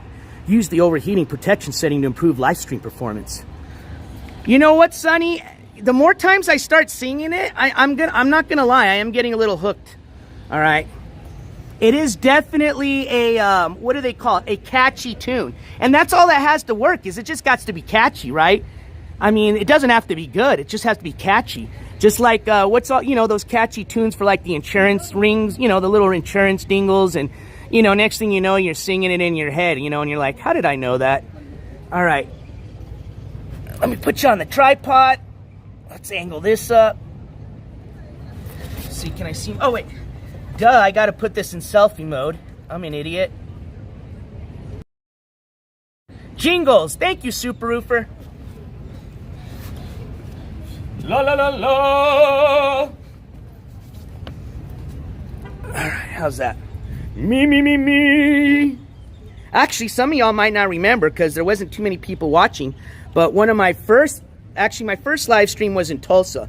But one of my like very first like IRL live streams when I just went walking around random places, I actually did a very awesome performance in a actual like huge performance hall one day. So if you guys catch that, it's one of my earlier live streams. I think it's one of the Breaking Bad ones, but it was the National Hispanic Cultural Center. They were having some type of ballet performance going on. So, and I was actually looking for a salsa dancing class that was supposed to be upstairs.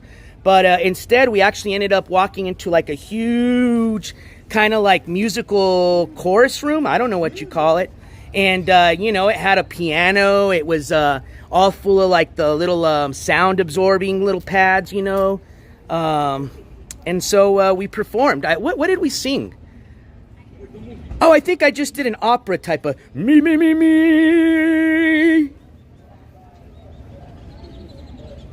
I don't know. It is Sunday. I am in front of a church. I don't know if I want to get too wild here. I mean, it's not like it's illegal or anything. I'm just singing, but... Joy M says, I was cracking up that he wanted to get a restraining order for NJC, but he's the one making all the threats. Oh my gosh. Could you imagine that? Hi. I'm here to make a restraining order against this NJ Courts. They're coming to my public court hearing on June the 20th. And although I've already threatened to kill them, threatened to kill their parents, made threats to kill plenty of people, I would like a restraining order against them if that's available, please.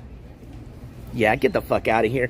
Also, just like you said, he went down to the courthouse. Yeah, that's BS. You guys know that that dude will barely even walk out of his house. He just walks out of there to walk, you know, quarter down the mile down the street to go get his little blunt wraps. That dude is afraid of his shadow. We've already said that. You think he really went on a Friday afternoon, you know, at like 1 or 2 in the afternoon, took an Uber ride that was going to cost $60 supposedly, walked his ass into a courtroom or the courthouse, walked up to a clerk's office, found where the clerk's office was, and asked about RO information? No, that's bullshit, all right? Especially when he could have done all that by just calling the court or going online, and he knows that. He's not going to spend... And one, you think he was going to spend $60 of money he could use for weed on an Uber ride to get information about that? Fuck no. And honestly, I don't even know why he would... Well, I know why he lied about it. He was just trying to scam $60 from his viewers. But, I mean, if he was trying to do that as a way to intimidate me from coming, I mean, come on, Ski. Like I said, you, the first time around, you said some of the craziest, nastiest threats I've ever heard towards me. And you were, like I said, you disappeared once I arrived in Tulsa. The minute I posted that I was in downtown, it was like a mouse, man. Zippity zap. The only time we heard you again is when I posted that I was leaving Tulsa. And then there you go, just, oh, I'm going to kill him, I'm going to beat his ass, oh, he didn't want to come by? Remember, I wasn't there to come by. Well, hell no, I wasn't going to go by your fucking nasty-ass house. Think I want to go by there and fucking see your ass outside? Oh, hell no. Shit, all fucking... Oh, could you imagine Skimask running outside of his front yard? Actually, he probably wouldn't do that. He would just pull up the curtains from his room. Then he would do this. Trying to wang his little wanger. That's what you'd be doing. You wouldn't even go outside. You just pull your curtains up, start trying to shake your little Vienna sausage out at me. And honestly, it would work. That would scare the shit out of me. I would not want to see that, and I would completely run away. So, that is a good tactic. Oh yeah, that's right, cry a little bit. And then when my stream effed up, he acted like I shut it down in fear he was there. I didn't even have a clue that he was even coming down. Well, one, he said he was. If all of you actually watched what he was doing, he was just riding around his neighborhood.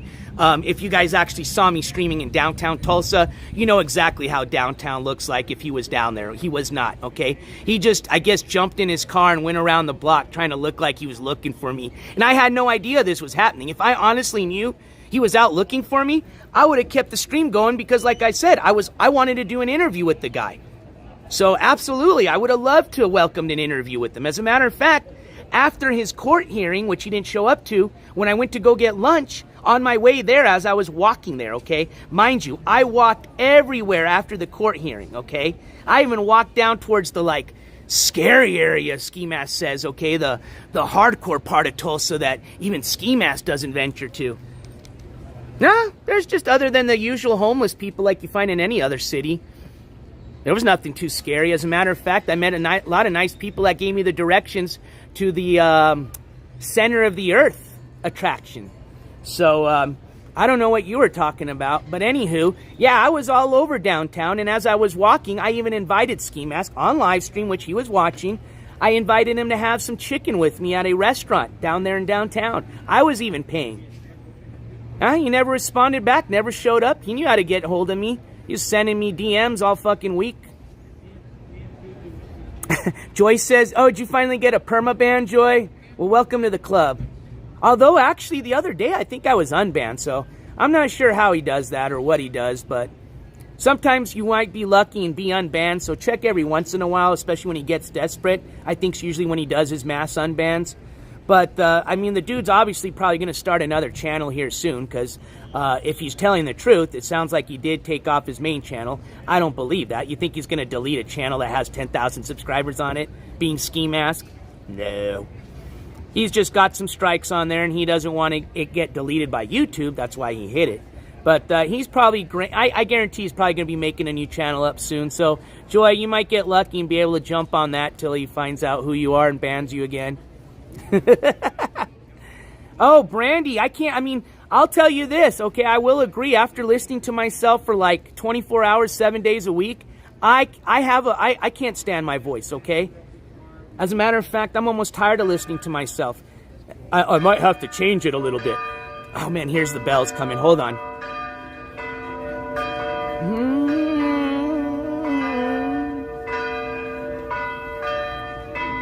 Show you guys the, I don't think, can you see the bells from here? Oh no, we can't see the bells, but show you guys. There's the church in front of me, so some of y'all are just joining and wondering, what the heck is that sound coming from? Those are the bells of the church in front of us, which is a very old and historic church. We're down here in Old Mesilla, New Mexico, which was once a stomping grounds for the notorious Billy the Kid, aka William Bonnet. So we're actually smack in the middle of the plaza that Billy the Kid maybe once hung around in. Billy the Kid could have may have well been out here in this plaza, shaking the boots a bit, dancing and having a few, you know, glasses of some old school whiskey, huh? Who knows? But we do know for sure that he did go to a courthouse here, and we do know that he stayed at a hotel or stayed at a stagecoach place here at La Posta. So we are technically on the stomping grounds of Billy the Kid. But like Super Roofer said, there's areas up in Missouri, all over pretty much the Southwest, Midwest, that Billy the Kid traveled through, and his posse. So he's been all around. Hey, good morning, Jenny-O. Yeah, it's a gorgeous church. I mean, if you want to talk about just old school Southwest style church, there you go. That's definitely a movie worthy right there of a movie scene of a Western. So yeah, I'm actually in this gazebo, if you guys want to see up above me. Kind of an old school gazebo. I don't think it's an old gazebo, like some of these buildings here that have the plaques that are original buildings. So a lot of these buildings you're looking at are going to be original old adobe buildings that are at least several hundred years old and been used for various things. Some housed, you know, were post offices, we read. Saloon, you can't forget your old school saloon. You always got to have a saloon. Some were little watering holes, restaurants. So we're just under the shade just to kind of let the stream kind of cool down, and then we're going to continue walking a bit. So we're doing a walk and talk. I got my trusty loyal partner Rio here with me. He's enjoying the shade right now. Dobby, who's my other doggo that joins us on our walk and talks, he's at home right now. He decided to sleep in this morning, so we let him sleep in. Oh, let's go read that other. There's another sign, another side of that sign. So let's go read and see what it says. I missed that one. It actually tells us about La Mesilla, which we're at. We are here in La Mesilla, but we're actually smack right in the middle of it. So here's a little history about where we're at for some of you that may be interested. There's the Zia symbol, which is the official symbol of the state of New Mexico and is featured on our state flag. And that originates from the Zia tribe of here in New Mexico. That is a symbol from their tribe. And I believe they have now given full permission rights for the state to use that. There was a little bit of kind of a controversy, and I'm sorry, I can't say that word. It's one of those tongue twister words for me. Controversy. You know what I'm trying to say. Kind of between the symbol and the state using it. But I think they've actually worked that out with the tribe. The Zia tribe. They're actually called the Zia tribe. That's where it got its name from. La Mesilla. So it says, the 1848 Treaty of Guadalupe Hidalgo ended the Mexican-American War, establishing Mesilla as a Mexican holding. Cura Ramon Ortiz settled families from El Paso del Norte and pre-territorial New Mexico here. Disputes over the border just north of town continued. Remember, the border is just about 30 minutes south from here, 45 minutes at the most, an hour at the most. So, soldiers raised the U.S. flag on this plaza November 16, 1854, marking the signing of the Gadsden Purchase, the last major territorial acquisition within the contiguous United States. The M and 54 painted on the nearby bandstand commemorate the event. Huh. Okay, so that's what that is up there. So I wonder if this bandstand does have history. Obviously, it's been remodeled, but maybe there was an original bandstand here back in the days. Who knows? I didn't see a plaque on there, historical placard, so I'm just guessing at that. But yeah, so there you go. There's a little bit of history about the little town that we're in. This technically is its own town, even though we are in the municipality of Las Cruces in the county of Doñana. La Masia is its own town. It's got its own sheriffs, its own police, excuse me. The deputies of Masia. Everybody's kind of watching me, a little interested in what we're doing, me and Rio. We are live streaming. I think a lot of people think we're vlogging. It's live streaming still new to a lot of people. They freak out when they're like, what's all those people? Are those people chatting? Like, yeah, we're live. What? Jay West with the ski always wins. Hey, to each their own. Let's see here. Here's another cool old school brick building here. Doesn't look like this one's open yet. I think this is just yeah, it's just a gallery here. All right, well, I'm trying to think where else might be kind of cool around here to take you guys. We already went by the restaurant. We went by the old saloon. Oh, looks like they're opening the doors to the saloon, the watering hole.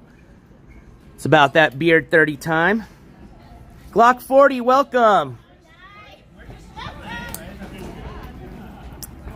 Well, I'll tell you what, for a guy like Skiwi, one day in jail is not even a win for the guy because he is terrified.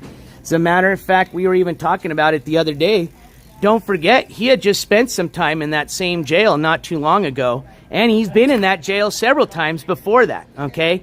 So there could very well be some OGs or some repeat offenders that may know who he is. Maybe he owes some debts. I mean, we've already figured out, and his brothers even confirmed this, that Skimask, the first thing he does, and he's even confirmed this himself, is he goes to a protective custody cell.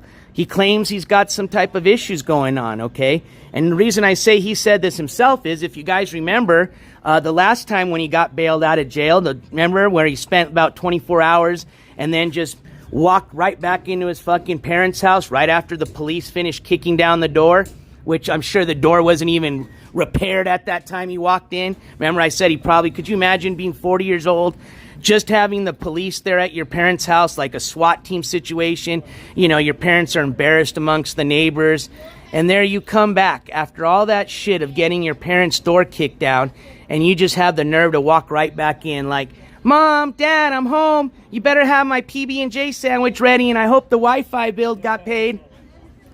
And the guy went right back. I mean, didn't even take 10 minutes to take a shit or a shower. Ugh, he didn't even shower. The guy literally just walked out of jail, sat right back on his little crusty couch, and just started going to live streaming and spitting all his nasty rhetoric again. But where I'm going with this is, he told us on that live stream, he said that he was still feeling the effects of the medication they gave him. So there you go. This guy hadn't even spent 24 hours in jail, and he was already medicated, okay? So that tells you exactly what he does when he gets there. He plays either the, you know, I'm scared for my life, or I'm going to hurt myself, or whatever card, just to get put in a med cell or a protective custody cell, and that's where he spends his time. The guy is terrified, okay, of being put in any type of cell with other people, or out in, you know, whatever they call it. Again, I'm having the brain fart, so if somebody can help me in chat. When, you know, where they put you out with the other, you know, cellmates, and you can watch TV, and, oh, Gen Pop, when they put you out in Gen Pop. Now, also remember, Skiwi, when he has his shirt off, has these tattoos that try to, you know, they're poser tats, okay? Skimask is never has, never will be, never was a gangster, never was part of a gang or a clique. He's just always been a wannabe, all right? So he went and got himself these wannabe tattoos that obviously now he probably regrets.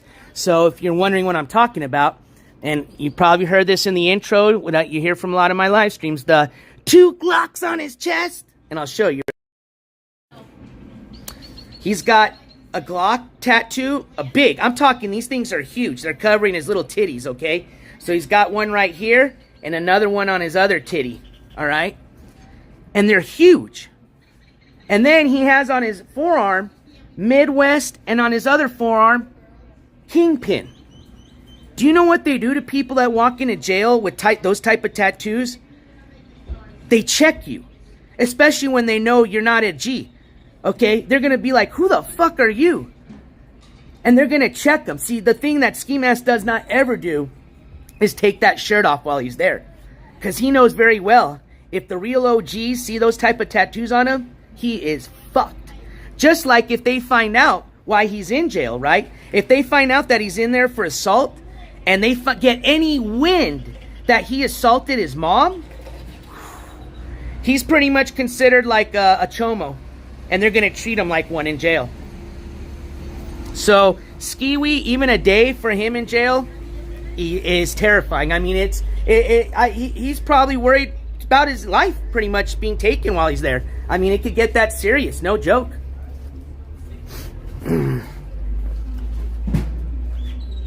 Yep. Oh, he sure did, Nicole, and welcome to the chat. We've already gone over that, as a matter of fact. It's public documents. There's actually 3 witness statements, one from his mom, the dad, and the brother, and they all match, okay? Skimask has actually denied this. He denied this all happened.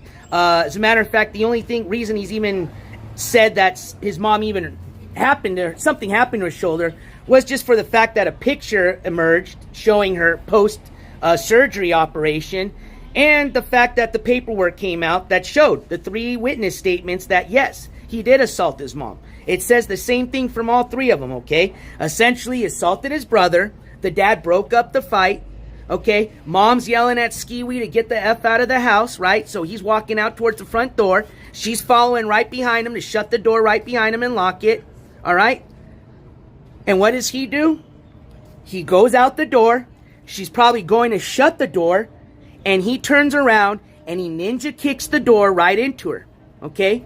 He kicks the door so hard into her that it knocks her down into the ground, and she broke her shoulder in 3 different places. And there is a post-operation picture showing that, and it's bad, okay? It's no joke, all right?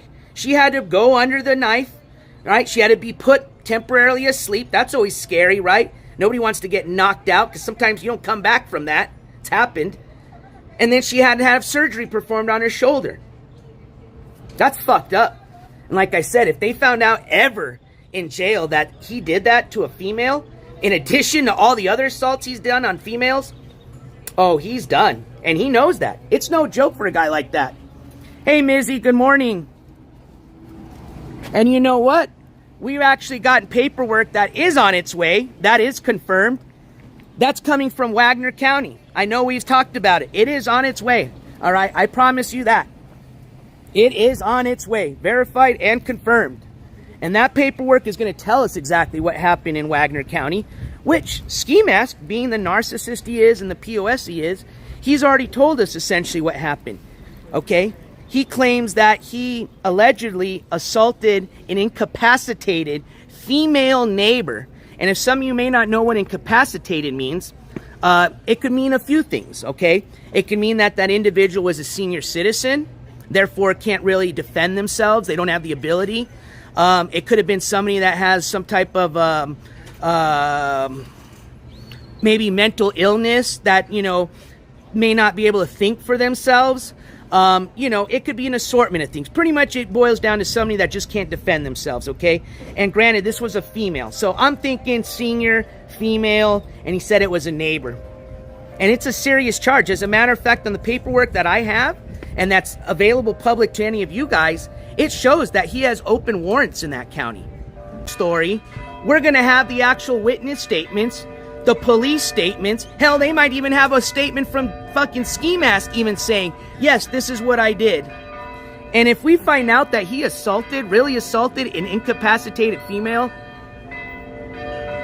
man, I mean, it's not like it would make anything different. What he's done already, what he has on his record, and what he hasn't even done time or even showed up to court for, is just about the same. Like I said, they're all, for the exception of maybe 1 or 2 of his felonies or misdemeanors he has on his complete court record, with the exception of maybe 1 or 2, and I'm talking about over 10 between misdemeanors and felonies, probably around 12 at this point. The rest are all assault and battery charges, with the majority of them being on females. That's all he is. He's an overgrown, Nicole, I love that, overgrown man-child woman beater that now has a child that he's totally just disregarded and said, fuck it. And you know what? As sad as that is, and he doesn't want any part to be part of that child, this guy can't even give any financial support to that child, which is sad. And what would you expect? He doesn't even pay his parents for all the leeching he's done the last 40 years of his life, that he's been literally having his mom change his little diapers, and at this point, guarantee she's still fucking washing his little nasty stain undies, okay? You think he does his own laundry? Dude, that dude can't even fucking barely figure out how to find out which side of the undies you put on, you know, where your little weenie comes out of. You think he's gonna figure out how to turn a laundry machine on and a dryer? Hell no. That's why he's always throwing away his stuff, okay? Have you ever heard him? He says he hates washing clothes. It's not that he hates it, it's because he doesn't know how to. Literally. That's why the crusty sock story. Which is true, by the way. Once it gets crusty, whether it comes from sweat or... then he chucks whatever it could be. Whatever article of clothing he's wearing that becomes crusty, he just throws away.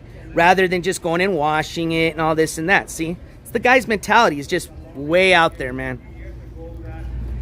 Hell, I think even like a 10-year-old probably knows how to use the washer and dryer by that age. Oh, check out Rio. He's just chillaxing. Let me show you guys. He's enjoying the gazebo right now.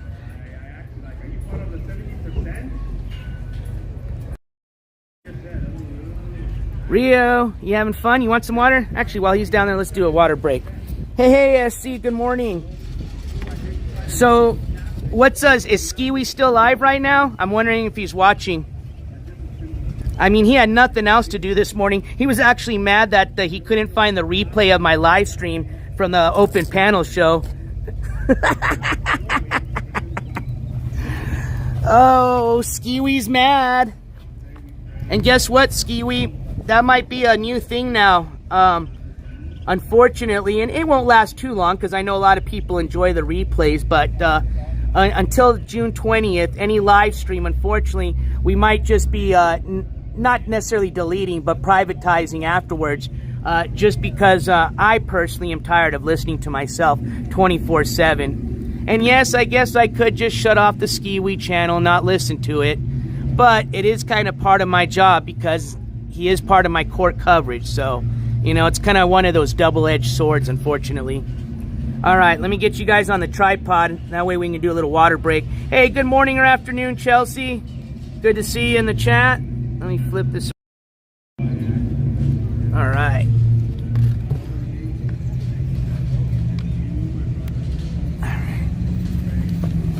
So we got our trusty cloth bowl, collapsible water bowl.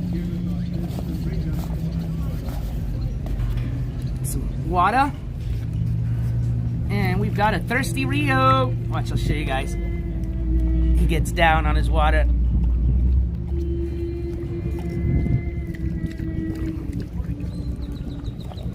All right, we'll just do that. That way we still got a little water for the way home.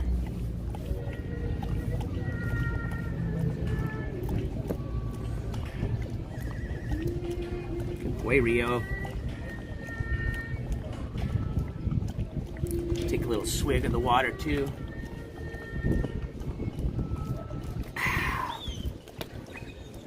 Oh, while we're sitting down, let me check notifications. I apologize. Just to make sure I didn't miss any donations here. Okay, looking all right. Cool. Just got to get used to that now. I'll get a better system. Usually, sometimes I have a second phone with me. Oh, hold on. Just got a notification now. Let's check it.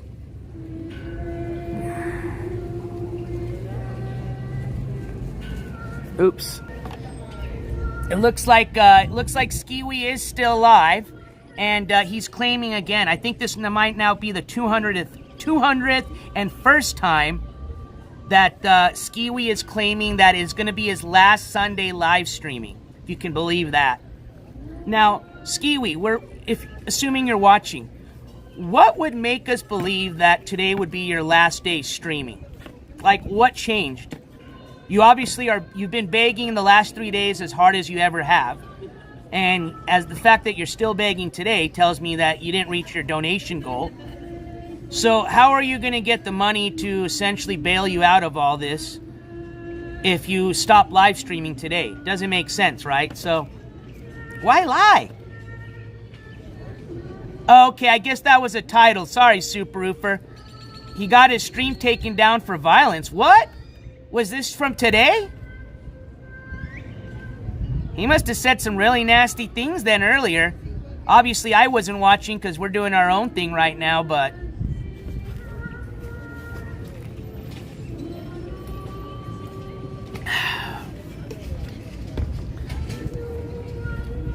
Cleet says, hey, good morning, Cleet. He can't afford weed and court fees or bail. Well, here's his problem, right? So say he gets 150 right now, okay?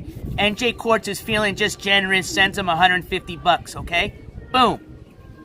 What do you think's going to happen since we're essentially, what, 5 days away from the court administration hearing, which he needs the 150 for? You think he's honestly would save that 150 bucks till Friday? Nope. The minute he gets that $150, it's going to his drug dealer. Then you're going to hear him again tomorrow crying and whining. He's going to have some elusive story, right? Like, water pipe broke at my parents' house. Had to spend the bail money or the bond money to help fix the water pipe. Need $150 again, plus $80 for Uber rides. That's going to happen, okay?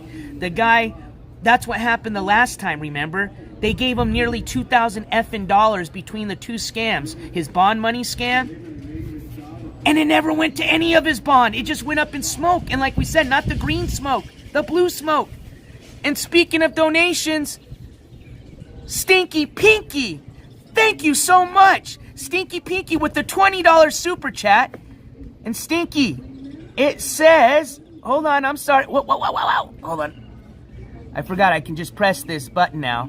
It says, cheers for walking the pup. Stinky Pinky, thank you so much for that $20 super chat. And although I don't have a beer with me, I'm going to cheers you with some water. Cheers, my friend. And much appreciated. Thank you for your support.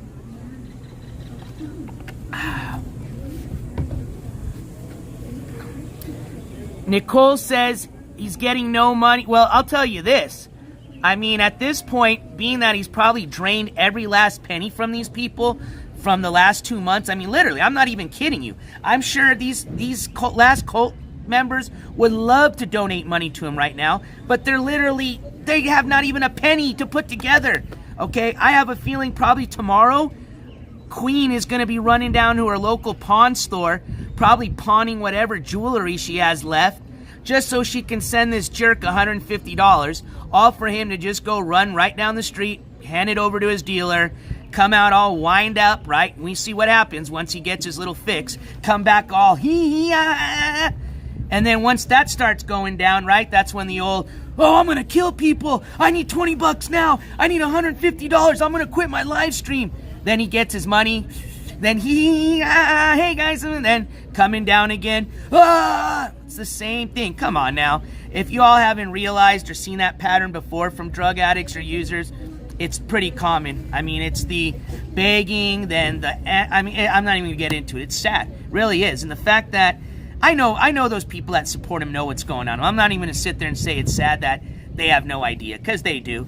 They just obviously aren't going to say that. They pretend to be stupid. But all those people are doing, if you guys are watching, you little ski cult members, you little angels, all you're doing is just killing the guy. If you really think you're helping him because you love him and, air hugs and, no, you ain't doing shit.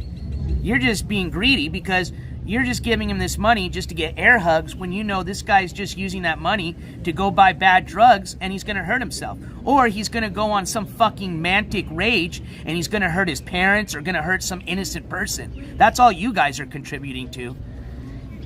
Stinky Pinky, no way. Oh my God, hold on. I thought that was the same donation. Is this another one? Wait, is this a repeat? It doesn't look like it. Whoa, it is different. Holy crap. Stinky Pinky, thank you so much. Stinky Pinky with another $20 super chat. It reads, never subbed, never donated. Cheers to chat. So, Stinky, are you saying this is your first donation ever? And if so, thank you so much. And I thank you.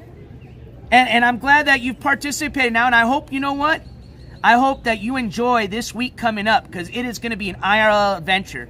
So if the reason you've never donated is just because you're tired of watching these e-beggars just sit there and beg for money and have people like you help them solve their own problems, then you know what, Stinky Pinky, I think that's going to change, because I think you're going to have some real wholesome content entertainment coming your way. And it has a lot to do with people like yourself and all the people that have supported and donated this channel. So thank you guys so much. It's much appreciated. And again, remember, all these donations 100% go right back in this channel. That's what's going to allow us to do this court coverage trip coming up. That's what's going to allow us to do this IRL adventure coming up with my co-host and my road dog Stick joining us all the way from Canada. Oh, Canada. Damn, I'm being really loud, sorry. I get in my little ways and then I have to look around and I see all the people are looking at me like, what is this guy doing? Hey, hey, SoCal in the house. Welcome, SoCal. Uh-oh, the restaurants are opening. I can smell the enchiladas and the red chili and green chili.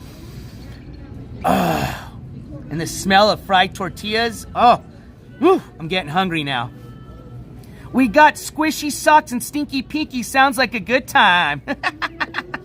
I like that, Jenny O. Oh, and also, speaking of little, like, poetic terms, I did not forget the shirts. I know I was going to put that on a poll. I am almost done, trust me. Between getting this road trip going, the court coverage going, put some live streams before the court coverage, it's been a busy schedule, but I am almost complete. So, hopefully by tonight's live stream, or no later than tomorrow, I promise, I will have the last 2 shirt ideas out. I will have you guys vote on one that you like the most, and I will put that out for production so that we can start that fundraiser we talked about. So, I did not forget. And it looks like we just got SoCal. Thank you, SoCal, with the $10 super chat. And it reads, Happy Sunday, everyone. SoCal, thank you so much for that $10 super chat. And I hope you have a happy Sunday. Cheers, SoCal. I'm cheering you with some wholesome water this morning.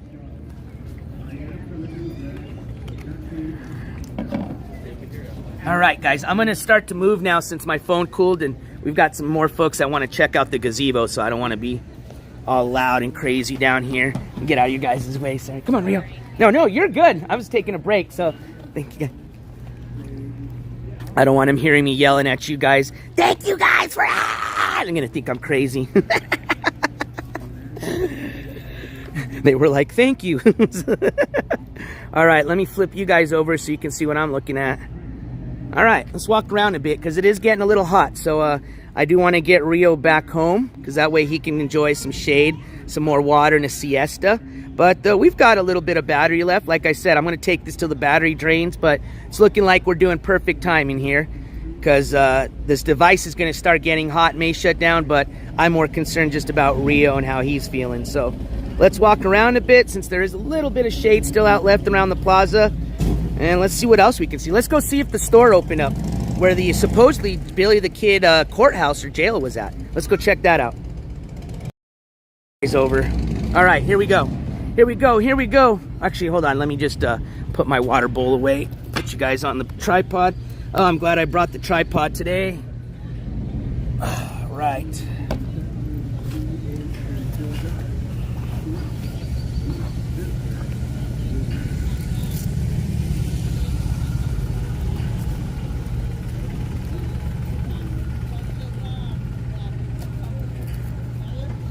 All right. Cool. We are ready to continue the tour of Messia, Old Messia, aka the playground, or one of the many playgrounds of Billy the Kid, also known as William Bonnet, the famous outlaw of the Southwest, the Robin Hood, sometimes known of the Southwest. All right, let's get going here. It's actually starting to get a little breezy, so that breeze helps a lot, especially when the sun starts coming out. So let me get this out of the way, move that out of the way. We're at about 18%. Oh, it's gorgeous out right now, Nicole. All right, so actually, for some of y'all that are just joining, what we'll do is we'll walk around this way. I'll walk around by the church so you guys can get one last look at the church. And then we're going to walk over to supposedly the old courthouse / jail or something like that, it said, where Billy the Kid was held. there was a courthouse down here. So let's go find it. We were in search for Billy the Kid. Actually, we already found him. He was a painted version of Billy the Kid, but technically we did find him. Oh, little Chihuahua. Good morning. It's like little Dobby. See, Dobby? He would have had a little friend out here had he woken up. Oh, check this out. So for all my dog lovers and animal lovers, check this out. Hold on, Rio. Stay back here. Hello. Check it out. So those are sugar skull paintings. There's a cool piece of a mural right there. Come on, Rio. I wanted to show you guys them more, but that artist didn't seem too happy that I was showing her artwork, so I just moved on. And I get it. I respect people that may not want their artwork on film. All right, so let's keep moving. Mineral Works. Let's go check out. All right, let's go to the church really quick. I told you guys I was going to show you the church. So what you're going to be hearing in the background is there is a church mass going on right now, and so they have outdoor speakers and they play the mass to the outdoor speakers. So that's what you're hearing kind of in the background. All right, so with that in mind, let's look at what Moses has for us today. Now listen to what Moses tells his Old Testament youth, okay? So now this is in Deuteronomy when... But this is a pretty old church. We went and looked at the history placard on it, and I believe we said 1850 around then. Show you guys here. Oops. Let you be afflicted with hunger, and then fed you with manna. Better look here. I guess I could zoom out. Oh wait, okay, I am zoomed out. So obviously, it's a reference to the food. That's the old church here on the plaza. Uh-oh, I just got my notification. Skiwi's on, Skiwi's on. Told ya. Oh, and you know he's upset. You know he's been watching, right? He's been counting all those donations. Dang, Skiwi, I think we actually almost hit your fundraiser just on this live stream, $150. I didn't do the math. I don't think it was 150 exact, but man, see what just going outside and doing real IRL does, bro? I mean, how do you expect to? You really are going to sit there and beg for the second week in a row that your viewers bail you out of your own problem again? Come on, dude. Grow the fuck up. You're 40 years old. You've got a child. You're halfway through your life. Nothing much is going to change if you don't do anything. And, you know, you're just going to end up being a miserable, rotten person, rotting in jail or in the guest room of your mom and dad's house all your life. But hey, to each their own. Uh-oh, Rio just blessed this historic pole with some Rio pee. All right, so let's go find this Billy the Kid courthouse, shall we? Oh, hold on, Rio. All right, there we go. Now we're in some shade. Rio! Come here. All right. Oh, boot sale. Come get your leather boots sale. Some cycles, some nice bicycles. Stick! There's a Harley for you, buddy. Ah, here's another really cool restaurant. Let's see if I can show you guys inside here. This is the Double Eagle of Mesilla. They've got a... Hey! Uh-oh, looks like breaking news. Midwest Kingpin got a channel strike. All right, an awesome bar inside. Yeah, it's just right around the corner, but you'll have to come down and check it out. Did he already rage quit? Oh man, that must have been, that's definitely got to be on the books as the record there. I think yesterday he did like a 3-minute stream and then rage quit, but I just saw the notification go on like 30 or 45 seconds ago. So that literally had to have been under a minute rage quit. Hey, Flash, you know what? I'm always fashionably late myself, so no problemo. I'm glad you made it. Shout out to Replay Gang. Dang, check that out. I was going to say, check that Harley out. That's a Beamer, BMW. Beamer getting pretty classy, huh? I know they always had sporty bikes. Stinky Pinky. Are you kidding me? Holy moly. Stinky Pinky, thank you so much again. Stinky Pinky with the $20 super chat. And this reads, here's 20 for the time I got with Bobby. Stinky Pinky. Jeez. Well, I appreciate that donation, Stinky Pinky. Thank you so much for that $20 super chat. Ooh, check this place out. These are the places I like. This one's called the Chocolate Lady. And it looks like we've got homemade ice cream, hand-dipped chocolates, cold drinks. Sorry, let me get out of your way here, ma'am. All right, so let's continue on.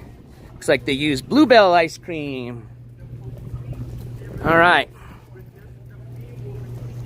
Hey, well, you know what? I'm glad you enjoy the walk and talks as well, because I have a great time hanging out with you guys. And, of course, hanging out with Rio. Dobby's at home. He slept in. You know how it is on Sundays. But it does look like the store is still closed. But this is where we're trying to get into here. And I'll show you guys the little history about this building, or so what it states. It says, this building, which dates from 1850, once housed the capital of Arizona and New Mexico. Later, it was the courthouse in which Billy the Kid was tried and sentenced to hang. So, I guess we have technically found the courthouse where Billy the Kid was at, which is now a trading post. Actually, a pretty cool trading post. I was kind of bummed out. I wanted to show you guys inside. But it looks like Billy, dang, was that when he was born? 1860 to 1881. Man, he was a young buck. Let's round up to 60. That's 21, 22 years old. Supposedly, remember, there are rumors that Billy the Kid continued to live his life, that he was never shot by Pat Garrett, that was just a story. As a matter of fact, I've even heard that although Pat Garrett was like, you know, a nemesis, you know, it's like Spider-Man and Venom, right? Billy the Kid and Pat Garrett, the sheriff, who Pat Garrett, mind you, was a bad dude, okay? He was not all that great, which a lot of your sheriffs weren't back in those days. A lot of them sheriffs were actually bad people that came from the east down to the old Southwest where nobody knows who they are, right? Because there's no internet or anything like that. And they become lawmen, believe it or not, you know? Oh, major league update from Mr. Nobody. The scamming is strong in that one. Let me just rage quit, and then I'm going to start another stream call. Major update coming now. Dude, just stop. Honestly, if you need $150 that bad, bro, go get yourself a fucking dishwasher job right now. Go apply tomorrow. Say you need to work a week straight and you need to make $150. What can you do for them in 1 week to make that? I bet you 3 days worth of work, you'll have that. I'm not kidding you. I bet you if you really put all the effort you do to scamming and e-bagging and to finding just a temporary job tomorrow to make you $150, you could do it, Skimask. All right, so let's keep on going. The device is getting hot. I wanted to show you guys. Oh, yeah, let's go check out the birds, right? Remember, we're going to go see if we can get in and see the piranhas. Hold on, let me let this car go by. Whoa. Let me flip you guys back over. Sorry about that. What did I do here? All right, there you go. Sorry about that. All right, let's cross the street here. Come on, Rio, we're going this way. There's a little bit of shade here. There you go, Cleet. Honestly, as much as he's in that corner store, I guarantee you he'd be able to walk in there and ask him just for a temporary job. I bet you could do that. Probably one of the only places they just know him, because he doesn't ever leave his house except to go to that blunt store. So, yeah, I would go down there and ask the manager, hey, you know, can you help me out with a job? Or, you know, I need to make $100 for an emergency. You know, is there any work I can do? You know, I mean, all you can do is ask. And honestly, there's so many places right now that need just some, like, basic work. I think they'd be willing to hire somebody like that just for, you know, a quick little job or something like that. All right. So I'm going to show you guys the lobby area here. Heel.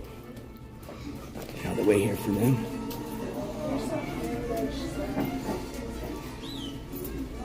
All right, guys. And if it cuts out, I'm sorry, but this is going to be the end of the live stream, kind of, if it does, okay? If it doesn't. All right, so here's the piranhas. Or I think they're, wait, those aren't the piranhas. Maybe they don't have the piranhas anymore. No, hold on. I know they do. Ah, thank you. There's one of them right there.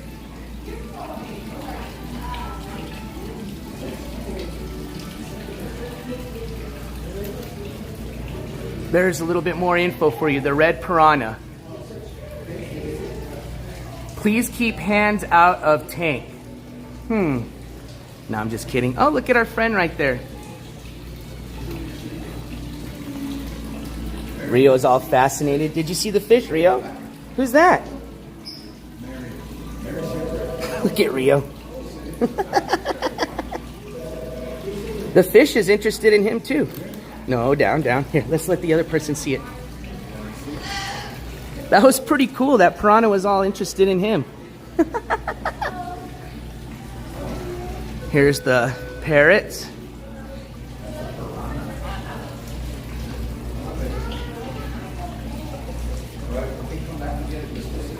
Here's another little birdie.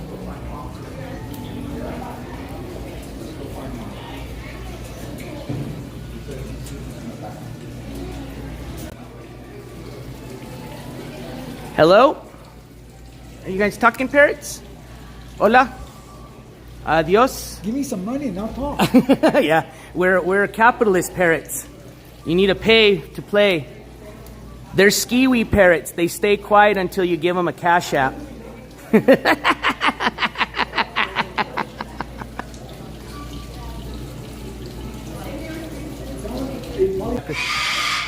That guy wants a cracker too. They all want crackers. That's so bad because I don't have a cracker. I'm sorry, guys. Well, we'll get one. They're already in there. Yeah, they're already in. Holly wants a cracker. Give him a little talkie, guys. Yeah, they like you speak bird language. That's cool. Thank you. That was pretty cool. Hi, they sing hi to Rio. Go back outside. Show you guys the piranha one more time. That looks like Skiwi right there after a blunt session, ain't it? With the red eyes. Thank you. Have a great day. They got some stores in here too. Excuse us. Excuse me. Come on, Rio. Come on. Leave it. Show you guys. This one's for some of y'all that do some painting. It's pretty nice. Nice hand-painted sign, most likely.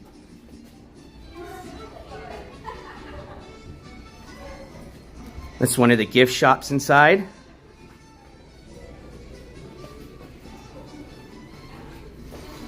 All right. Again, this is a very historic building. So, old adobe. See how thick this is?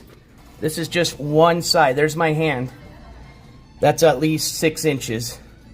More than 6 inches right there. That's one side of the door. So I would say this is about a 1 foot thick wall of adobe. Yeah. Excuse us. Thank you. All right. So that was La Posta de Macia. If any of you come down to visit Old Macia down here in Las Cruces, New Mexico, I would highly recommend you check this place out. Although it is a tourist type of Mexican restaurant, the food here, in my opinion, is delicious. I know a lot of people like to stay away from the tourist type of, especially when you want to eat like local type of restaurants. I would rank this just as good as some of my favorite little local Mexican restaurants down here, or New Mexican cuisine. Remember, they serve New Mexican cuisine here. All right, that was very fun. So since I have a little bit of battery left, let's see if I can show you guys. We're going to walk over to the bar. I literally am on 8%, okay? So it might die before we get there, but let's check out this old school bar. Bring back some memories, man. Some memories I don't want to remember. Some memories I didn't remember. But this building, remember we read earlier, had a lot of history to it too. Had been a lot of different things at one point. It even was an old saloon back in the days. But it has been a full-time bar since the 1930s. I do have an old friend that used to be a bartender here. I have not seen in probably decades. So if I do see him in here and you see people screaming, forgive me, it's just somebody I've not seen in, I said, probably 15 years. Oh, they're closed. Darn it, I thought they'd be open. Oh well, we tried. I wanted to show you guys the pictures in there because, like I said, it was really cool to see the old school pictures of, you know, essentially how you know, college age kids used to dress back in the good old watering hole days. Which I'm telling you, they dress snazzy, man. Makes us look pretty sloppy nowadays, showing up with jeans and t-shirts when, you know, back in the 30s when you showed up to the bar, you had a tie and little casual kind of suit on, you know, you had your best pressed pants. You know, bring out them leather shoes you only bring out once a week, you know.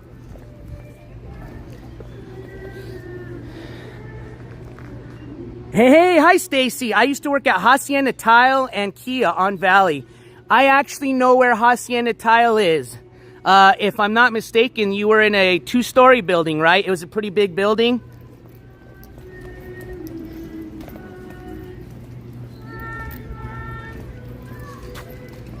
Flash, I'm 40. I'm getting there. But I have been drinking at that bar since I was 18.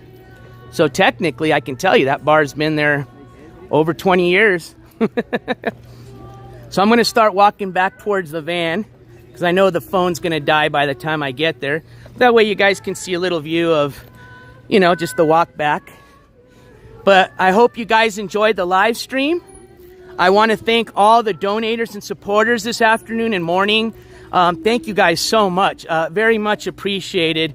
Like I said, all those donations are going to go 100% into this road trip that's going to be starting here this week.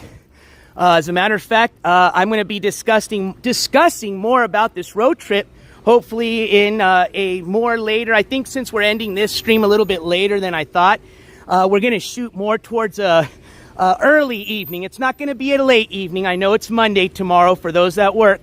But we'll be doing a late evening live stream again. We're going to do another open panel, part 2, with Stick and I. And I hope we can answer any questions you guys might have about the road trip. If you guys have any tips or suggestions, we'd be more than happy to hear it. Like I said, other than just kind of a small itinerary we have planned, it's pretty much just up to the way the road takes us and you guys. With a final destination of June 20th being, or not final, just a destination at one point of the trip being June 20th, Tulsa County Courthouse in Tulsa, Oklahoma, where we will be providing a limited but as much of a full court coverage as we can of the Skimask Andy court coverage. And I will explain that to you for some of you that may not know what I mean by limited on our later live stream tonight. But again, I hope you guys can make that. It should be a lot of fun. It is going to be an open panel again. So I want to invite anybody to come up and say hi, talk. If you have any questions, whatever it may be. All right. It is open to anybody and anyone as long as you've never messed up or broken a TOS rule or something on the channel, which I think as of now, nobody's at that point yet. Oh, phone just died. Sorry, guys. Love you, and we'll see you guys later this evening. Or it might, actually the phone I think went to my power saver mode. So if you can still hear me, great, but I can't see you guys. But it's probably going to die like within a minute or two right now. So let me say bye to everybody. I am in some shade right now, so let me see if I can figure this out. Give me 1 second here.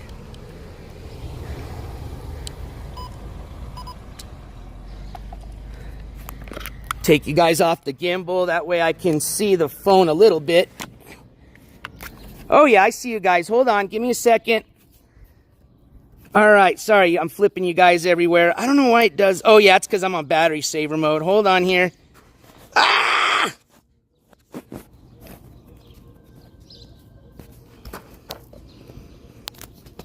Maybe I gotta flip the phone this way. Well, I guess it won't let me do it that way. So I'm trying to actually, oh, it's in video only mode. I don't know what's going on here, guys, but I guess I'm going to have to end the stream for right now because I can't see anything. But we will see you guys later this evening. I'll post the notification on here shortly to let you guys know what time we're going to be doing this at. But keep your eye out. Me and Stick are going to be doing part 2 of the live open panel live stream. And again, it's just going to be part 2, continuing the discussion of our road trip, which is going to be starting this week, very soon. So again, I want to say thank you guys for taking the time to join me and Rio this morning and now afternoon on our walk and talk. I want to thank all you supporters and donators again. Much appreciated. And Skiwi, if you're watching, I hope you learned something. And we'll see you here in what? 8 days or possibly sooner. Maybe on Friday. Who knows? But anyways, everybody have a nice day. As always, NJ Courts out. See you guys. Love y'all. And live stream. All right.